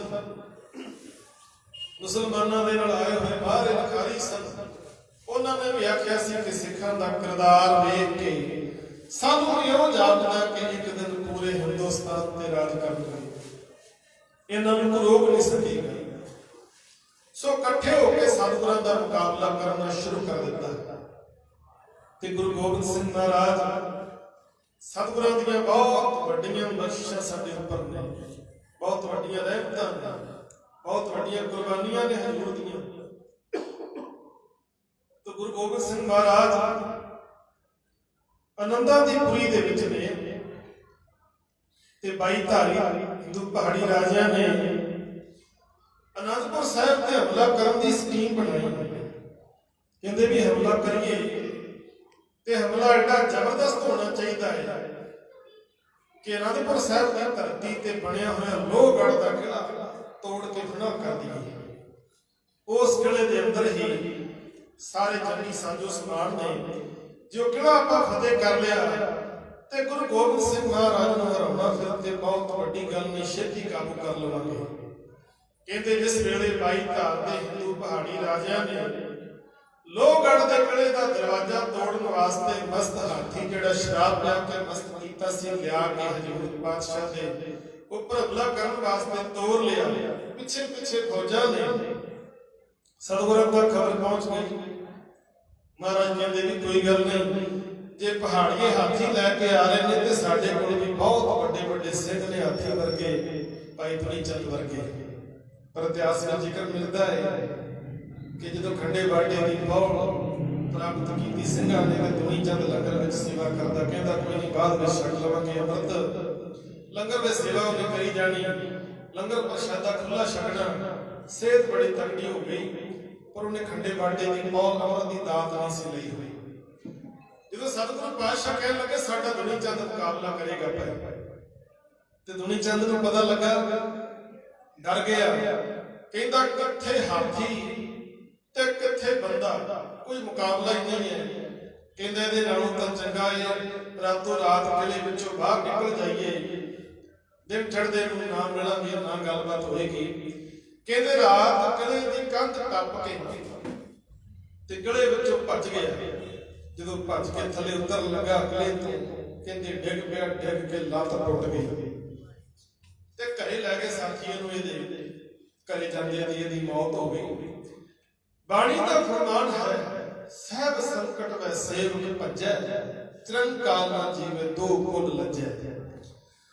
ਜਿਸ ਵੇਲੇ ਹਜ਼ੂਰ ਨੂੰ ਖਬਰ ਮਿਲੀ ਦੁਨੀ ਚੰਦ ਚਲਿਆ ਗਿਆ ਤੇ ਮਹਾਰਾਜ ਨੇ ਭਾਈ ਬਚਿੱਤਰ ਸਿੰਘ ਨੂੰ ਥਾਪੜਾ ਦਿੱਤਾ। ਆਖਿਆ ਸਾਡਾ ਹੁਣ ਸ਼ੇਰ ਜਿਹੜਾ ਨਾ ਬੱਬਰ ਸ਼ੇਰ, ਇਹ ਹਾਥੀ ਦਾ ਮੁਕਾਬਲਾ ਕਰੇਗਾ। ਹੁਣ ਭਾਈ ਬਚਿੱਤਰ ਸਿੰਘ ਸਤਿਗੁਰਾਂ ਦੇ ਚਰਨਾਂ ਵਿੱਚ ਝੁਕਿਆ, ਆਖਿਆ ਹਜ਼ੂਰ ਸੱਚੇ ਪਾਤਸ਼ਾਹ ਜੀ, ਮੇਰੇ ਵਿੱਚ ਇੰਨੀ ਮਾਇਆ ਨਹੀਂ ਕਿ ਮੈਂ ਕੁਝ ਕਰ ਸਕਾਂ, ਪਰ ਜੇ ਤੁਸੀਂ ਮਿਹਰ ਭਰਿਆ ਹੱਥ ਰੱਖੋ ਮੇਰੇ ਸਿਰ ਦੇ ਉੱਪਰ ਤੇ ਫਿਰ ਇੱਕ ਹਾਥੀ ਕੀ ਮੈਂ ਸੈਂਕੜੇ ਹਾਥੀਆਂ ਨਾਲ ਮੁਕਾਬਲਾ ਕਰ ਸਕਦਾ। ਕਹਿੰਦੇ ਸਤਿਗੁਰੂ ਪਾਤਸ਼ਾਹ ਨੇ ਨਾਗਣੀ ਵਰਸ਼ਾ ਬਖਸ਼ਿਸ਼ ਕੀਤਾ। ਭਾਈ ਬਚਿੱਤਰ ਸਿੰਘ ਹਾਥੀ ਦਾ ਮੁਕਾਬਲਾ ਕਰਨ ਵਾਸਤੇ ਲੋਹਗੜ੍ਹ ਦੇ ਕਿਲੇ ਦਾ ਦਰਵਾਜ਼ਾ ਖੋਲ ਕੇ ਸਤਿ ਸ਼੍ਰੀ ਅਕਾਲ ਦੇ ਛੱਡ ਕੇ ਜਕਾਰੇ ਜਦੋਂ ਜਾ ਕੇ ਹਾਥੀ ਦੇ ਉੱਪਰ ਹਮਲਾ ਕੀਤਾ, ਭਾਈ ਬਚਿੱਤਰ ਸਿੰਘ ਨੇ ਨਾਗਣੀ ਵਰਸ਼ੇ ਦੇ ਨਾਲ ਇੰਨੀ ਜ਼ੋਰ ਦੀ ਵਰਸ਼ਾ ਮਾਰਿਆ ਨਾਗਣੀ ਕਿ ਹਾਥੀ ਦੇ ਮੱਥੇ ਤੇ ਬੰਨੀਆਂ ਹੋਈਆਂ ਤਵੀਆਂ ਨੂੰ ਚੀਰਦਾ ਹੋਇਆ ਉਹ ਵਰਸ਼ਾ ਹਾਥੀ ਦੇ ਜਦੋਂ ਮੱਥੇ 'ਚ ਵੱਜਾ, ਕਹਿੰਦੇ ਹਾਥੀ ਪਿੱਛੇ ਭੱਜ ਗਿਆ। ਸਾਰੀ ਫੌਜ ਨੂੰ ਲਤਾੜ ਕੇ ਮਾਰ ਦਿੱਤੀ ਪਹਾੜੀ ਰਾਜਿਆਂ ਦੀ। ਇੱਥੇ ਕਿਸੇ ਕਵੀ ਨੇ ਬੜੇ ਸੋਹਣੇ ਬੋਲ ਲਿਖੇ ਨੇ। ਕਈ ਵਾਰ ਆਪਾਂ ਕਹਿੰਦੇ ਕਿ ਮੈਂ ਤੇ ਗੁਰੂ ਦੇ ਦਰ ਤੇ ਰਹਿਣਾ, ਸੇਵਾ ਬੜੀ ਮੈਂ ਕਰਦਾ, ਅੰਮ੍ਰਿਤ ਵੇਲੇ ਉੱਠ ਪੈਣਾ, ਬਾਣੀ ਬੜੀ ਪੜ੍ਹਦਾ, ਕਦੇ ਨਸ਼ਾ ਪਤਾ ਨਹੀਂ ਮੈਂ ਕੀਤਾ, ਕਿ ਫਿਰ ਵੀ ਮੈਨੂੰ ਅੰਮ੍ਰਿਤ ਛਕਣ ਦੀ ਲੋੜ ਹੈ। ਕਈਆਂ ਦਾ ਸਵਾਲ ਹੁੰਦਾ ਹੈ ਤੇ ਕਈ ਇੱਥੇ ਵਿੱਚ ਬੈਠੇ ਵੀ ਹੋਣਗੇ ਸੰਗਤ ਵਿੱਚ ਜਿਹੜੇ ਇਹ ਭਾਵਨਾ ਬਣਾਈ ਬੈਠੇ ਵੀ ਸਾਡਾ ਤੇ ਛਕੇ ਵਰਗੇ ਹੀ ਹੈ ਜੀ। ਭਾਵੇਂ ਗੁਰੂ ਦੇ ਨੇੜੇ ਸੀ ਬਹੁਤ ਰਹਿੰਦਾ, ਦੁਨੀ ਚੰਦੋ ਵੱਡਾ ਮਸੰਦ ਦੋ ਬੇਅਮਰਤੀਆ ਸੀ, ਲੋੜ ਪੈਣ ਉੱਤੇ ਗਿਆ ਕਿਲੇ ਦੀ ਟੱਪ ਕੇ ਕੰਧ ਤੋਂ। ਅਮਰਧਾਰੀ ਬਚਿੱਤਰ ਸਿੰਘ ਸੀ ਜੋ ਸੀ ਗੁਰੂ ਨੂੰ ਬੜਾ ਪਸੰਦ ਉਦੋਂ ਚੀਰਿਆ ਮਸਤ ਹਾਥੀ ਦਾ ਜਦੋਂ ਮੱਥਾ ਜੁੜੇ ਵੈਰੀ ਦੇ ਦੰਦਾਂ ਨਾਲ ਦੰਦ ਦੋ। ਅਮਰਧਾਰੀ ਤੇ ਪਰਬਤ ਚੀਰ ਗਏ ਨੇ, ਪਿੱਛੇ ਪਰਤ ਕੇ ਉਹਨਾਂ ਤੱਕਿਆ ਨਹੀਂ, ਦੁਨੀ ਚੰਦ ਮਸੰਦ ਦੀ ਰੀਸ ਕਰ ਗਏ ਜਿਨ੍ਹਾਂ ਖੰਡੇ ਦੇ ਪੌਲ ਨੂੰ ਛਕਿਆ। ਅਮਰਧਾਰੀ ਤੇ ਪਰਬਤ ਚੀਰ ਗਏ ਨੇ, ਪਿੱਛੇ ਪਰਤ ਕੇ ਉਹਨਾਂ ਤੱਕਿਆ ਨਹੀਂ, ਦੁਨੀ ਚੰਦ ਮਸੰਦ ਦੀ ਰੀਸ ਕਰ ਗਏ ਜਿਨ੍ਹਾਂ ਖੰਡੇ ਦੇ ਪੌਲ ਨੂੰ ਛਕਿਆ। ਕਿ ਸਾਧ ਸੰਗਤ ਸਤਿਗੁਰਾਂ ਦਾ ਆਪਾਂ ਪ੍ਰਕਾਸ਼ ਪੁਰਬ ਮਨਾ ਰਹੇ ਹਾਂ ਤੇ ਬੜੀ ਖੁਸ਼ੀ ਹੋਈ ਹੈ। ਸਾਰੇ ਨੌਜਵਾਨ ਵੀਰਾਂ ਨੇ ਇਕੱਠੇ ਹੋ ਕੇ ਉਪਰਾਲਾ ਕੀਤਾ। ਅੱਜ ਬਹੁਤ ਵੱਡੀ ਲੋੜ ਹੈ, ਨੌਜਵਾਨੀ ਇਸ ਪਾਸੇ ਤੁਰੇ, ਬੱਚੇ ਇਸ ਪਾਸੇ ਤੁਰਨ, ਆਪਣੇ ਵਿਰਸੇ ਨੂੰ ਅਸੀਂ ਸਾਂਭੀਏ। ਨੌਜਵਾਨਾਂ ਦੇ ਸਿਰਾਂ ਤੇ ਦਸਤਾਰਾਂ ਸਜੀਆਂ ਹੋਣ, ਕਾਤਰੇ ਕਿਰਪਾਨਾਂ, ਦਾੜੇ ਪ੍ਰਕਾਸ਼ ਹੋਣ, ਇੱਕ ਨੂਰਾਨੀ ਰੂਪ ਜਿਹੜਾ ਸਤਿਗੁਰਾਂ ਨੇ ਬਖਸ਼ਿਆ ਸੀ ਉਹ ਸਾਹਮਣੇ ਹੋਵੇ ਤੇ ਬੜਾ ਖੁਸ਼ ਹੁੰਦਾ। ਪਰ ਕਈ ਵੇਰਾਂ ਸਾਧ ਸੰਗਤ ਜੀ ਸਾਡੇ ਮਨ ਦਾ ਖਿਆਲ ਬਣ ਜਾਂਦਾ ਕਿ ਸਾਨੂੰ ਕੀ ਲੋੜ ਹੈ ਅੰਮ੍ਰਿਤ ਛਕਣ ਦੀ। ਤੇ ਮੈਂ ਬੇਨਤੀ ਕਰਦਿਆਂ ਕਰਨ ਵਾਸਤੇ ਗੁਰੂ ਦੇ ਰੋਜ਼ ਦਰਸ਼ਨ ਗੁਰੂ ਘਰ 'ਚ ਆਏ, ਮੈਂ ਜਾਣਦਾ ਹਾਂ ਬੜੀ ਸ਼ਰਧਾ ਸਤਿਕਾਰ ਤੇ ਪ੍ਰੇਮ ਦੇ ਨਾਲ ਆ ਕੇ ਸੀਸ ਝੁਕਾਏ, ਮੈਂ ਜਾਣਦਾ ਹਾਂ ਕਰਨ ਵਾਸਤੇ ਗੁਰੂ ਦੇ ਰੋਜ਼ ਦਰਸ਼ਨ ਗੁਰੂ ਘਰ 'ਚ ਆਏ, ਮੈਂ ਜਾਣਦਾ ਹਾਂ ਬੜੀ ਸ਼ਰਧਾ ਸਤਿਕਾਰ ਤੇ ਪ੍ਰੇਮ ਦੇ ਨਾਲ ਆ ਕੇ ਸੀਸ ਝੁਕਾਏ, ਮੈਂ ਜਾਣਦਾ ਹਾਂ ਦਸਾਂ ਨੌਹਾਂ ਦੀ ਕੀਤੀ ਕਮਾਈ ਵਿੱਚੋਂ ਮਾਇਆ ਮੋੜ ਕੇ ਛੁਪਾਏ, ਮੈਂ ਜਾਣਦਾ ਹਾਂ ਗੁਰੂ ਘਰ ਦੇ ਗੁੰਬਦ ਲਿਸ਼ਕਾਉਣ ਲਈ ਬੜਾ ਸੋਹਣਾ ਚੜਾਏ, ਮੈਂ ਜਾਣਦਾ ਹਾਂ ਇਹ ਮੈਂ ਜਾਣਦਾ ਹਾਂ ਸੇਵਾ ਦੇ ਪਿੜ ਅੰਦਰ ਸੇਵਾ ਕਰਦਿਆਂ ਅੱਕਿਆ ਥੱਕਿਆ ਨਹੀਂ। ਇਹ ਮੈਂ ਜਾਣਦਾ ਹਾਂ ਸੇਵਾ ਦੇ ਪਿੜ ਅੰਦਰ ਸੇਵਾ ਕਰਦਿਆਂ ਅੱਕਿਆ ਥੱਕਿਆ ਨਹੀਂ, ਪਰ ਫਿਰ ਵੀ ਸਿੰਘ ਕਹਾਉਣ ਦਾ ਹੱਕ ਨਹੀਂ ਜੇ ਤੂੰ ਪੌਲ ਖੰਡੇ ਦਾ ਛਕਿਆ। ਇਹ ਮੈਂ ਜਾਣਦਾ ਹਾਂ ਸੇਵਾ ਦੇ ਪਿੜ ਅੰਦਰ ਸੇਵਾ ਕਰਦਿਆਂ ਅੱਕਿਆ ਥੱਕਿਆ ਨਹੀਂ, ਪਰ ਫਿਰ ਵੀ ਸਿੰਘ ਕਹਾਉਣ ਦਾ ਹੱਕ ਨਹੀਂ ਜੇ ਤੂੰ ਪੌਲ ਖੰਡੇ ਦਾ ਛਕਿਆ। ਸਾਧ ਸੰਤ ਕਲਗੀਧਰ ਪਾਤਸ਼ਾਹ ਮਹਾਰਾਜ ਦਾ ਇਤਿਹਾਸ ਇਹਨਾਂ ਲੱਗਦਾ ਹੈ ਕਿ ਕਈ ਰਾਤਾਂ ਬਹਿ ਕੇ ਗੁਣ ਗਾਣ ਕਰੀਏ ਤਾਂ ਵੀ ਸਾਧ ਸੰਗਤ ਇਤਿਹਾਸ ਸਤਿਗੁਰਾਂ ਦਾ ਮੁੱਕਣਾ ਨਹੀਂ। ਪਰ ਆਪਾਂ ਇਹ ਗੱਲ ਦਾ ਜ਼ਿਕਰ ਕਰਨਾ ਹੈ ਕਿ ਸਤਿਗੁਰੂ ਨੇ ਸਰਬੰਸ ਆਪਣਾ ਕੁਰਬਾਨ ਕਰਕੇ ਕਿੱਡੀਆਂ ਵੱਡੀਆਂ ਬਖਸ਼ਿਸ਼ਾਂ ਸਾਡੀ ਝੋਲੀ ਦੇ ਵਿੱਚ ਪਾਈਆਂ, ਪਰ ਅਸੀਂ ਸਤਿਗੁਰੂ ਦੀਆਂ ਬਖਸ਼ਿਸ਼ਾਂ ਨੂੰ ਸਾਂਭ ਹੀ ਨਹੀਂ ਸਕੇ, ਸਾਂਭ ਨਹੀਂ ਸਕੇ। ਕਦੇ ਇਤਿਹਾਸ ਪੜ੍ਹਿਓ, ਧਿਆਨ ਲੈ ਕੇ ਜਾਇਓ, ਚਮਕੌਰ ਦੀ ਗੜੀ ਦੇ ਅੰਦਰ ਸਤਿਗੁਰੂ ਪਾਤਸ਼ਾਹ ਚਮਕੌਰ ਦੀ ਗੜੀ ਦੇ ਵਿੱਚ ਬੈਠੇ ਨੇ ਤੇ ਬਾਹਰ 10 ਲੱਖ ਦੀਆਂ ਫੌਜਾਂ ਤੇ ਹਜ਼ੂਰ ਸੱਚੇ ਪਾਤਸ਼ਾਹ ਇਹ ਵੀ ਜਾਣਦੇ ਨੇ ਕਿ ਇੰਨੇ ਵੱਡੇ ਮੁਲਖਈਏ ਦੇ ਨਾਲ ਟਾਕਰਾ ਕਰਨਾ ਹੈ ਤੇ ਜਿੰਨੇ ਵੀ ਸਿੰਘ ਨੇ ਉਹ ਸ਼ਹਾਦਤਾਂ ਦੇ ਜਾਮ ਪੀਣ ਕੇ ਸਾਹਿਬਜ਼ਾਦੇ ਸ਼ਹੀਦ ਹੋਣਗੇ। ਸਾਰਾ ਮਹਾਰਾਜ ਜਾਣਦੇ ਨੇ, ਜਾਣਨ ਤੋਂ ਬਾਅਦ ਵੀ ਸਤਿਗੁਰੂ ਪਾਤਸ਼ਾਹ ਚੜ੍ਹਦੀ ਕਲਾ ਦੇ ਵਿੱਚ ਨੇ ਤੇ ਜਦੋਂ ਅੱਖਾਂ ਦੇ ਸਾਹਮਣੇ ਸਾਹਿਬਜ਼ਾਦਿਆਂ ਨੂੰ ਸ਼ਹੀਦ ਹੁੰਦੇ ਵੇਖਿਆ ਸਤਿਗੁਰੂ ਪਾਤਸ਼ਾਹ ਜੀ ਨੇ ਤੇ ਮਨ ਦੇ ਵਿੱਚ ਕਿਸੇ ਪ੍ਰਕਾਰ ਦੀ ਕੋਈ ਚਿੰਤਾ ਨਹੀਂ, ਮਨ ਦੇ ਵਿੱਚ ਕਿਸੇ ਪ੍ਰਕਾਰ ਦਾ ਕੋਈ ਸੋਗ ਨਹੀਂ, ਕਿਸੇ ਪ੍ਰਕਾਰ ਦਾ ਕੋਈ ਦੁੱਖ ਨਹੀਂ ਮਨ ਦੇ ਅੰਦਰ। ਅੱਖਾਂ ਦੇ ਸਾਹਮਣੇ ਸਾਹਿਬਜ਼ਾਦਿਆਂ ਨੂੰ ਸ਼ਹੀਦ ਹੁੰਦੇ ਤੱਕਿਆ। ਜਿਸ ਵੇਲੇ ਗੜੀ ਛੱਡ ਕੇ ਪੰਥ ਦਾ ਹੁਕਮ ਮੰਨ ਕੇ ਸਤਿਗੁਰੂ ਤੁਰੇ ਨੇ ਤੇ ਸਾਹਿਬਜ਼ਾਦਾ ਅਜੀਤ ਸਿੰਘ, ਸਾਹਿਬਜ਼ਾਦਾ ਜੁਝਾਰ ਸਿੰਘ ਜੀ, ਉਹਨਾਂ ਦੀਆਂ ਲੋਥਾਂ ਦੇ ਕੋਲੋਂ ਸਤਿਗੁਰੂ ਪਾਤਸ਼ਾਹ ਲੰਘ ਕੇ ਗਏ। ਤੇ ਸਾਧ ਸੰਗਤ ਦੁਨੀਆ ਦਾ ਕੋਈ ਵੀ ਬਾਪ ਹੋਵੇ, ਪੁੱਤ ਦੀ ਲਾਸ਼ ਦੇ ਕੋਲੋਂ ਲੰਘ ਕੇ ਜਾਵੇ ਤੇ ਇਹ ਵੀ ਅਕੀਦਾ ਮਨ ਦੇ ਵਿੱਚ ਹੋਵੇ ਕਿ ਮੈਂ ਇਹਨਾਂ ਤੇ ਉਨੀ ਦੇਰ ਕਫਨ ਨਹੀਂ ਪਾਉਣਾ ਜਿੰਨੀ ਦੇਰ ਜੰਗ ਦੇ ਮੈਦਾਨ ਦੇ ਵਿੱਚ ਸ਼ਹੀਦ ਹੋਏ 40 ਸਿੰਘਾਂ ਦੇ ਉੱਪਰ ਨਹੀਂ ਪਾਇਆ ਜਾਂਦਾ। ਭਾਈ ਦਇਆ ਸਿੰਘ ਨੇ ਆਖਿਆ ਸੀ ਕਿ ਮੇਰੇ ਕੋਲ ਦਸਤਾਰ ਹੈ, ਮੈਂ 2 ਟੋਟਕੇ ਕਰਕੇ ਉਹਦੇ 2 ਟੋਟੇ ਕਰਕੇ ਸਾਹਿਬਜ਼ਾਦਾ ਅਜੀਤ ਸਿੰਘ, ਸਾਹਿਬਜ਼ਾਦਾ ਜੁਝਾਰ ਸਿੰਘ ਜੀ, ਉਹਨਾਂ ਦੇ ਉੱਪਰ ਪਾ ਦੇਣਾ। ਤੇ ਸਤਿਗੁਰੂ ਨੇ ਮਨਾ ਕੀਤਾ, ਆਖਿਆ ਜੇ ਤੇਰੇ ਕੋਲ ਇੰਨਾ ਕੱਪੜਾ ਹੈ ਕਿ 40 ਸਿੰਘ ਜਿਹੜੇ ਸ਼ਹੀਦ ਹੋਏ ਨੇ ਉਹਨਾਂ ਤੇ ਵੀ ਪਾ ਸਕਦਾ ਤੇ ਫਿਰ ਮੇਰੇ ਪੁੱਤਾਂ ਤੇ ਵੀ ਪਾ ਦੇਣੀ ਤੇ ਉਹਨਾਂ ਤੇ ਵੀ ਕਫਨ ਪਾਉਣ ਦੀ ਲੋੜ ਨਹੀਂ। ਇਹ ਸਾਰਾ ਕੁਝ ਕਾਹਦੇ ਵਾਸਤੇ? ਸਾਡੇ ਵਾਸਤੇ, ਪੰਥ ਵਾਸਤੇ, ਕੌਮ ਵਾਸਤੇ। ਅੱਜ ਲੋਕ ਇਹ ਕਹਿੰਦੇ ਸੁਣੇ ਜਾ ਸਕਦੇ ਨੇ ਕਿ ਮੈਂ ਭਾਵੇਂ ਉੱਜੜ ਜਾਵਾਂ ਪਰ ਪੰਥ ਵਸਦਾ ਰਹੇ। ਇਹ ਕਹਿਣਾ ਸੌਖਾ ਸਾਧ ਸੰਗਤ, ਪਰ ਸਾਰਾ ਕੁਝ ਕੁਰਬਾਨ ਕਰਕੇ ਇਹ ਚੀਜ਼ ਨੂੰ ਪ੍ਰਤੱਖ ਰੂਪ ਦੇ ਵਿੱਚ ਵਿਖਾ ਦਿੱਤਾ ਹਜ਼ੂਰ ਨੇ ਕਿ ਮੈਂ ਉੱਜੜ ਜਾਵਾਂ ਪਰ ਮੇਰਾ ਪੰਥ ਵਸਦਾ ਰਹੇ, ਚੜ੍ਹਦੀ ਕਲਾ ਵਿੱਚ ਰਹੇ। ਸਾਧ ਸੰਗਤ ਉਸ ਵੇਲੇ ਜਦੋਂ ਗੜੀ ਛੱਡ ਕੇ ਗਏ ਨੇ ਮਹਾਰਾਜ ਤੇ ਸਤਿਗੁਰੂ ਪਾਤਸ਼ਾਹ ਜਾਣਦੇ ਸਨ ਕਿ ਕੁਝ ਲੋਕ ਕੁਝ ਗੈਰ ਇਤਿਹਾਸਕਾਰ ਹੋ ਸਕਦਾ ਗੁਰੂ ਗੋਬਿੰਦ ਸਿੰਘ ਦੇ ਬਾਰੇ ਇਹ ਲਿਖਦੇ ਨੇ ਕਿ ਚੋਰੀਓਂ ਭੱਜ ਕੇ ਰਾਤ ਨੂੰ ਗੜੀ ਛੱਡ ਕੇ। ਮਹਾਰਾਜ ਨੇ ਇੱਥੇ ਜਿਹੜੇ ਸ਼ਬਦ ਸਨ ਬੜੇ ਭਾਵਪੂਰਤ ਕਿਸੇ ਕਵੀ ਨੇ ਲਿਖੇ ਨੇ, ਕਹਿਣ ਲੱਗੇ ਮੈਨੂੰ ਰਤਾ ਪ੍ਰਵਾਹ ਨਹੀਂ, ਜੱਗ ਸਾਰਾ ਮੈਨੂੰ ਬੇਸ਼ੱਕ ਜੰਗ ਦਾ ਚੋਰ ਸਮਝੇ, ਪਰ ਮੈਂ ਇਹ ਨਾ ਸੁਣਾ ਕਿ ਗੁਰੂ ਗੋਬਿੰਦ ਸਿੰਘ ਨੇ ਸਿੱਖ ਹੋਰ ਸਮਝੇ ਤੇ ਪੁੱਤ ਹੋਰ ਸਮਝੇ। ਮੈਨੂੰ ਰਤਾ ਪ੍ਰਵਾਹ ਨਹੀਂ, ਜੱਗ ਸਾਰਾ ਮੈਨੂੰ ਬੇਸ਼ੱਕ ਜੰਗ ਦਾ ਚੋਰ ਸਮਝੇ, ਪਰ ਮੈਂ ਇਹ ਨਾ ਸੁਣਾ ਕਿ ਗੁਰੂ ਗੋਬਿੰਦ ਸਿੰਘ ਨੇ ਸਿੱਖ ਹੋਰ ਸਮਝੇ ਤੇ ਪੁੱਤ ਹੋਰ ਸਮਝੇ। ਸਿੱਖਾਂ ਨੂੰ ਪੁੱਤਰਾਂ ਤੋਂ ਵੱਧ ਕੇ ਪਿਆਰ ਦੇਣ ਵਾਲੇ ਸਤਿਗੁਰੂ ਪਾਤਸ਼ਾਹ ਅੱਜ ਉਹਨਾਂ ਦਾ ਆਪਾਂ ਪ੍ਰਕਾਸ਼ ਪੁਰਬ ਮਨਾ ਰਹੇ ਹਾਂ। ਪ੍ਰਕਾਸ਼ ਪੁਰਬ ਤੇ ਸਤਿਗੁਰੂ ਪਾਤਸ਼ਾਹ ਜੀ ਨੇ ਛੋਟੇ ਪ੍ਰਜੰਦਰ ਦੀ ਸ਼ਹਾਦਤ ਦੀ ਖਬਰ ਸੁਣੀ ਤੇ ਖਬਰ ਸੁਣ ਕੇ ਅਕਾਲ ਪੁਰਖ ਦਾ ਸ਼ੁਕਰ ਕੀਤਾ। ਸਮਾਂ ਸਮਾਪਤੀ ਵੱਲ ਜਾ ਰਿਹਾ ਹੈ। ਬਹੁਤ ਸਤਿਕਾਰਯੋਗ ਪੰਥ ਦੇ ਮਹਾਨ ਕੀਰਤਨੀਏ, ਬਹੁਤ ਜਿਨ੍ਹਾਂ ਨੇ ਵੱਡੀਆਂ ਕੁਰਬਾਨੀਆਂ ਕੀਤੀਆਂ, ਅੱਜ ਸਾਡੇ ਦਰਮਿਆਨ ਪਹੁੰਚੇ ਨੇ ਭਾਈ ਸਾਹਿਬ ਹਰਜੋਤ ਸਿੰਘ ਜੀ, ਜਿਨ੍ਹਾਂ ਦੇ ਨਾਮ ਦੇ ਪਿੱਛੇ ਤਖੱਲਸ ਲੱਗਦਾ ਹੈ, ਜ਼ਖਮੀ, ਕਿਸੇ ਜਾਣਕਾਰੀ ਦੀ ਮੁਤਾਜ ਨਹੀਂ ਪਹੁੰਚੇ ਨੇ। ਮੈਂ ਉਹਨਾਂ ਨੂੰ ਜੀ ਆਇਆਂ ਆਖਦਾ। 10 ਤੋਂ ਬਾਅਦ ਉਹਨਾਂ ਨੇ ਸੰਗਤ ਦੇ ਦਰਸ਼ਨ ਕਰਨੇ ਨੇ। ਸੋ ਮੈਂ ਸਮਾਪਤੀ ਕਰਨ ਲੱਗਿਆ 2-4 ਮਿੰਟਾਂ ਦੇ ਅੰਦਰ ਹੀ। ਸਾਧ ਸੰਗਤ ਜੀ, ਜਿਸ ਵੇਲੇ ਛੋਟੇ ਪ੍ਰਜੰਦਾਂ ਦੀ ਸ਼ਹਾਦਤ ਦੀ ਖਬਰ ਸੁਣੀ ਹਜ਼ੂਰ ਨੇ ਤੇ ਸਤਿਗੁਰੂ ਪਾਤਸ਼ਾਹ ਨੇ ਅਕਾਲ ਪੁਰਖ ਦਾ ਸ਼ੁਕਰ ਕੀਤਾ। ਤਲਵੰਡੀ ਸਾਬੋ ਦੀ ਧਰਤੀ ਤੇ ਮਹਾਰਾਜ ਬੈਠੇ ਨੇ। ਤਲਵੰਡੀ ਸਾਬੋ ਦੀ ਧਰਤੀ ਤੇ ਬੈਠੇ ਨੇ ਤੇ ਇਸ ਧਰਤੀ ਤੇ ਚੌਧਰੀ ਡੱਲਾ ਸਾਹਿਬ ਗੁਰਾਂ ਦੇ ਕੋਲ ਆ ਗਿਆ ਸੰਗਤ ਵਿੱਚ ਸਾਰੀ ਬੈਠੀ ਹੈ ਤੇ ਸਤਿਗੁਰਾਂ ਦੇ ਲੱਗਦੇ ਜਿਗਰ ਸੰਗਤ ਵਿੱਚ ਨਹੀਂ।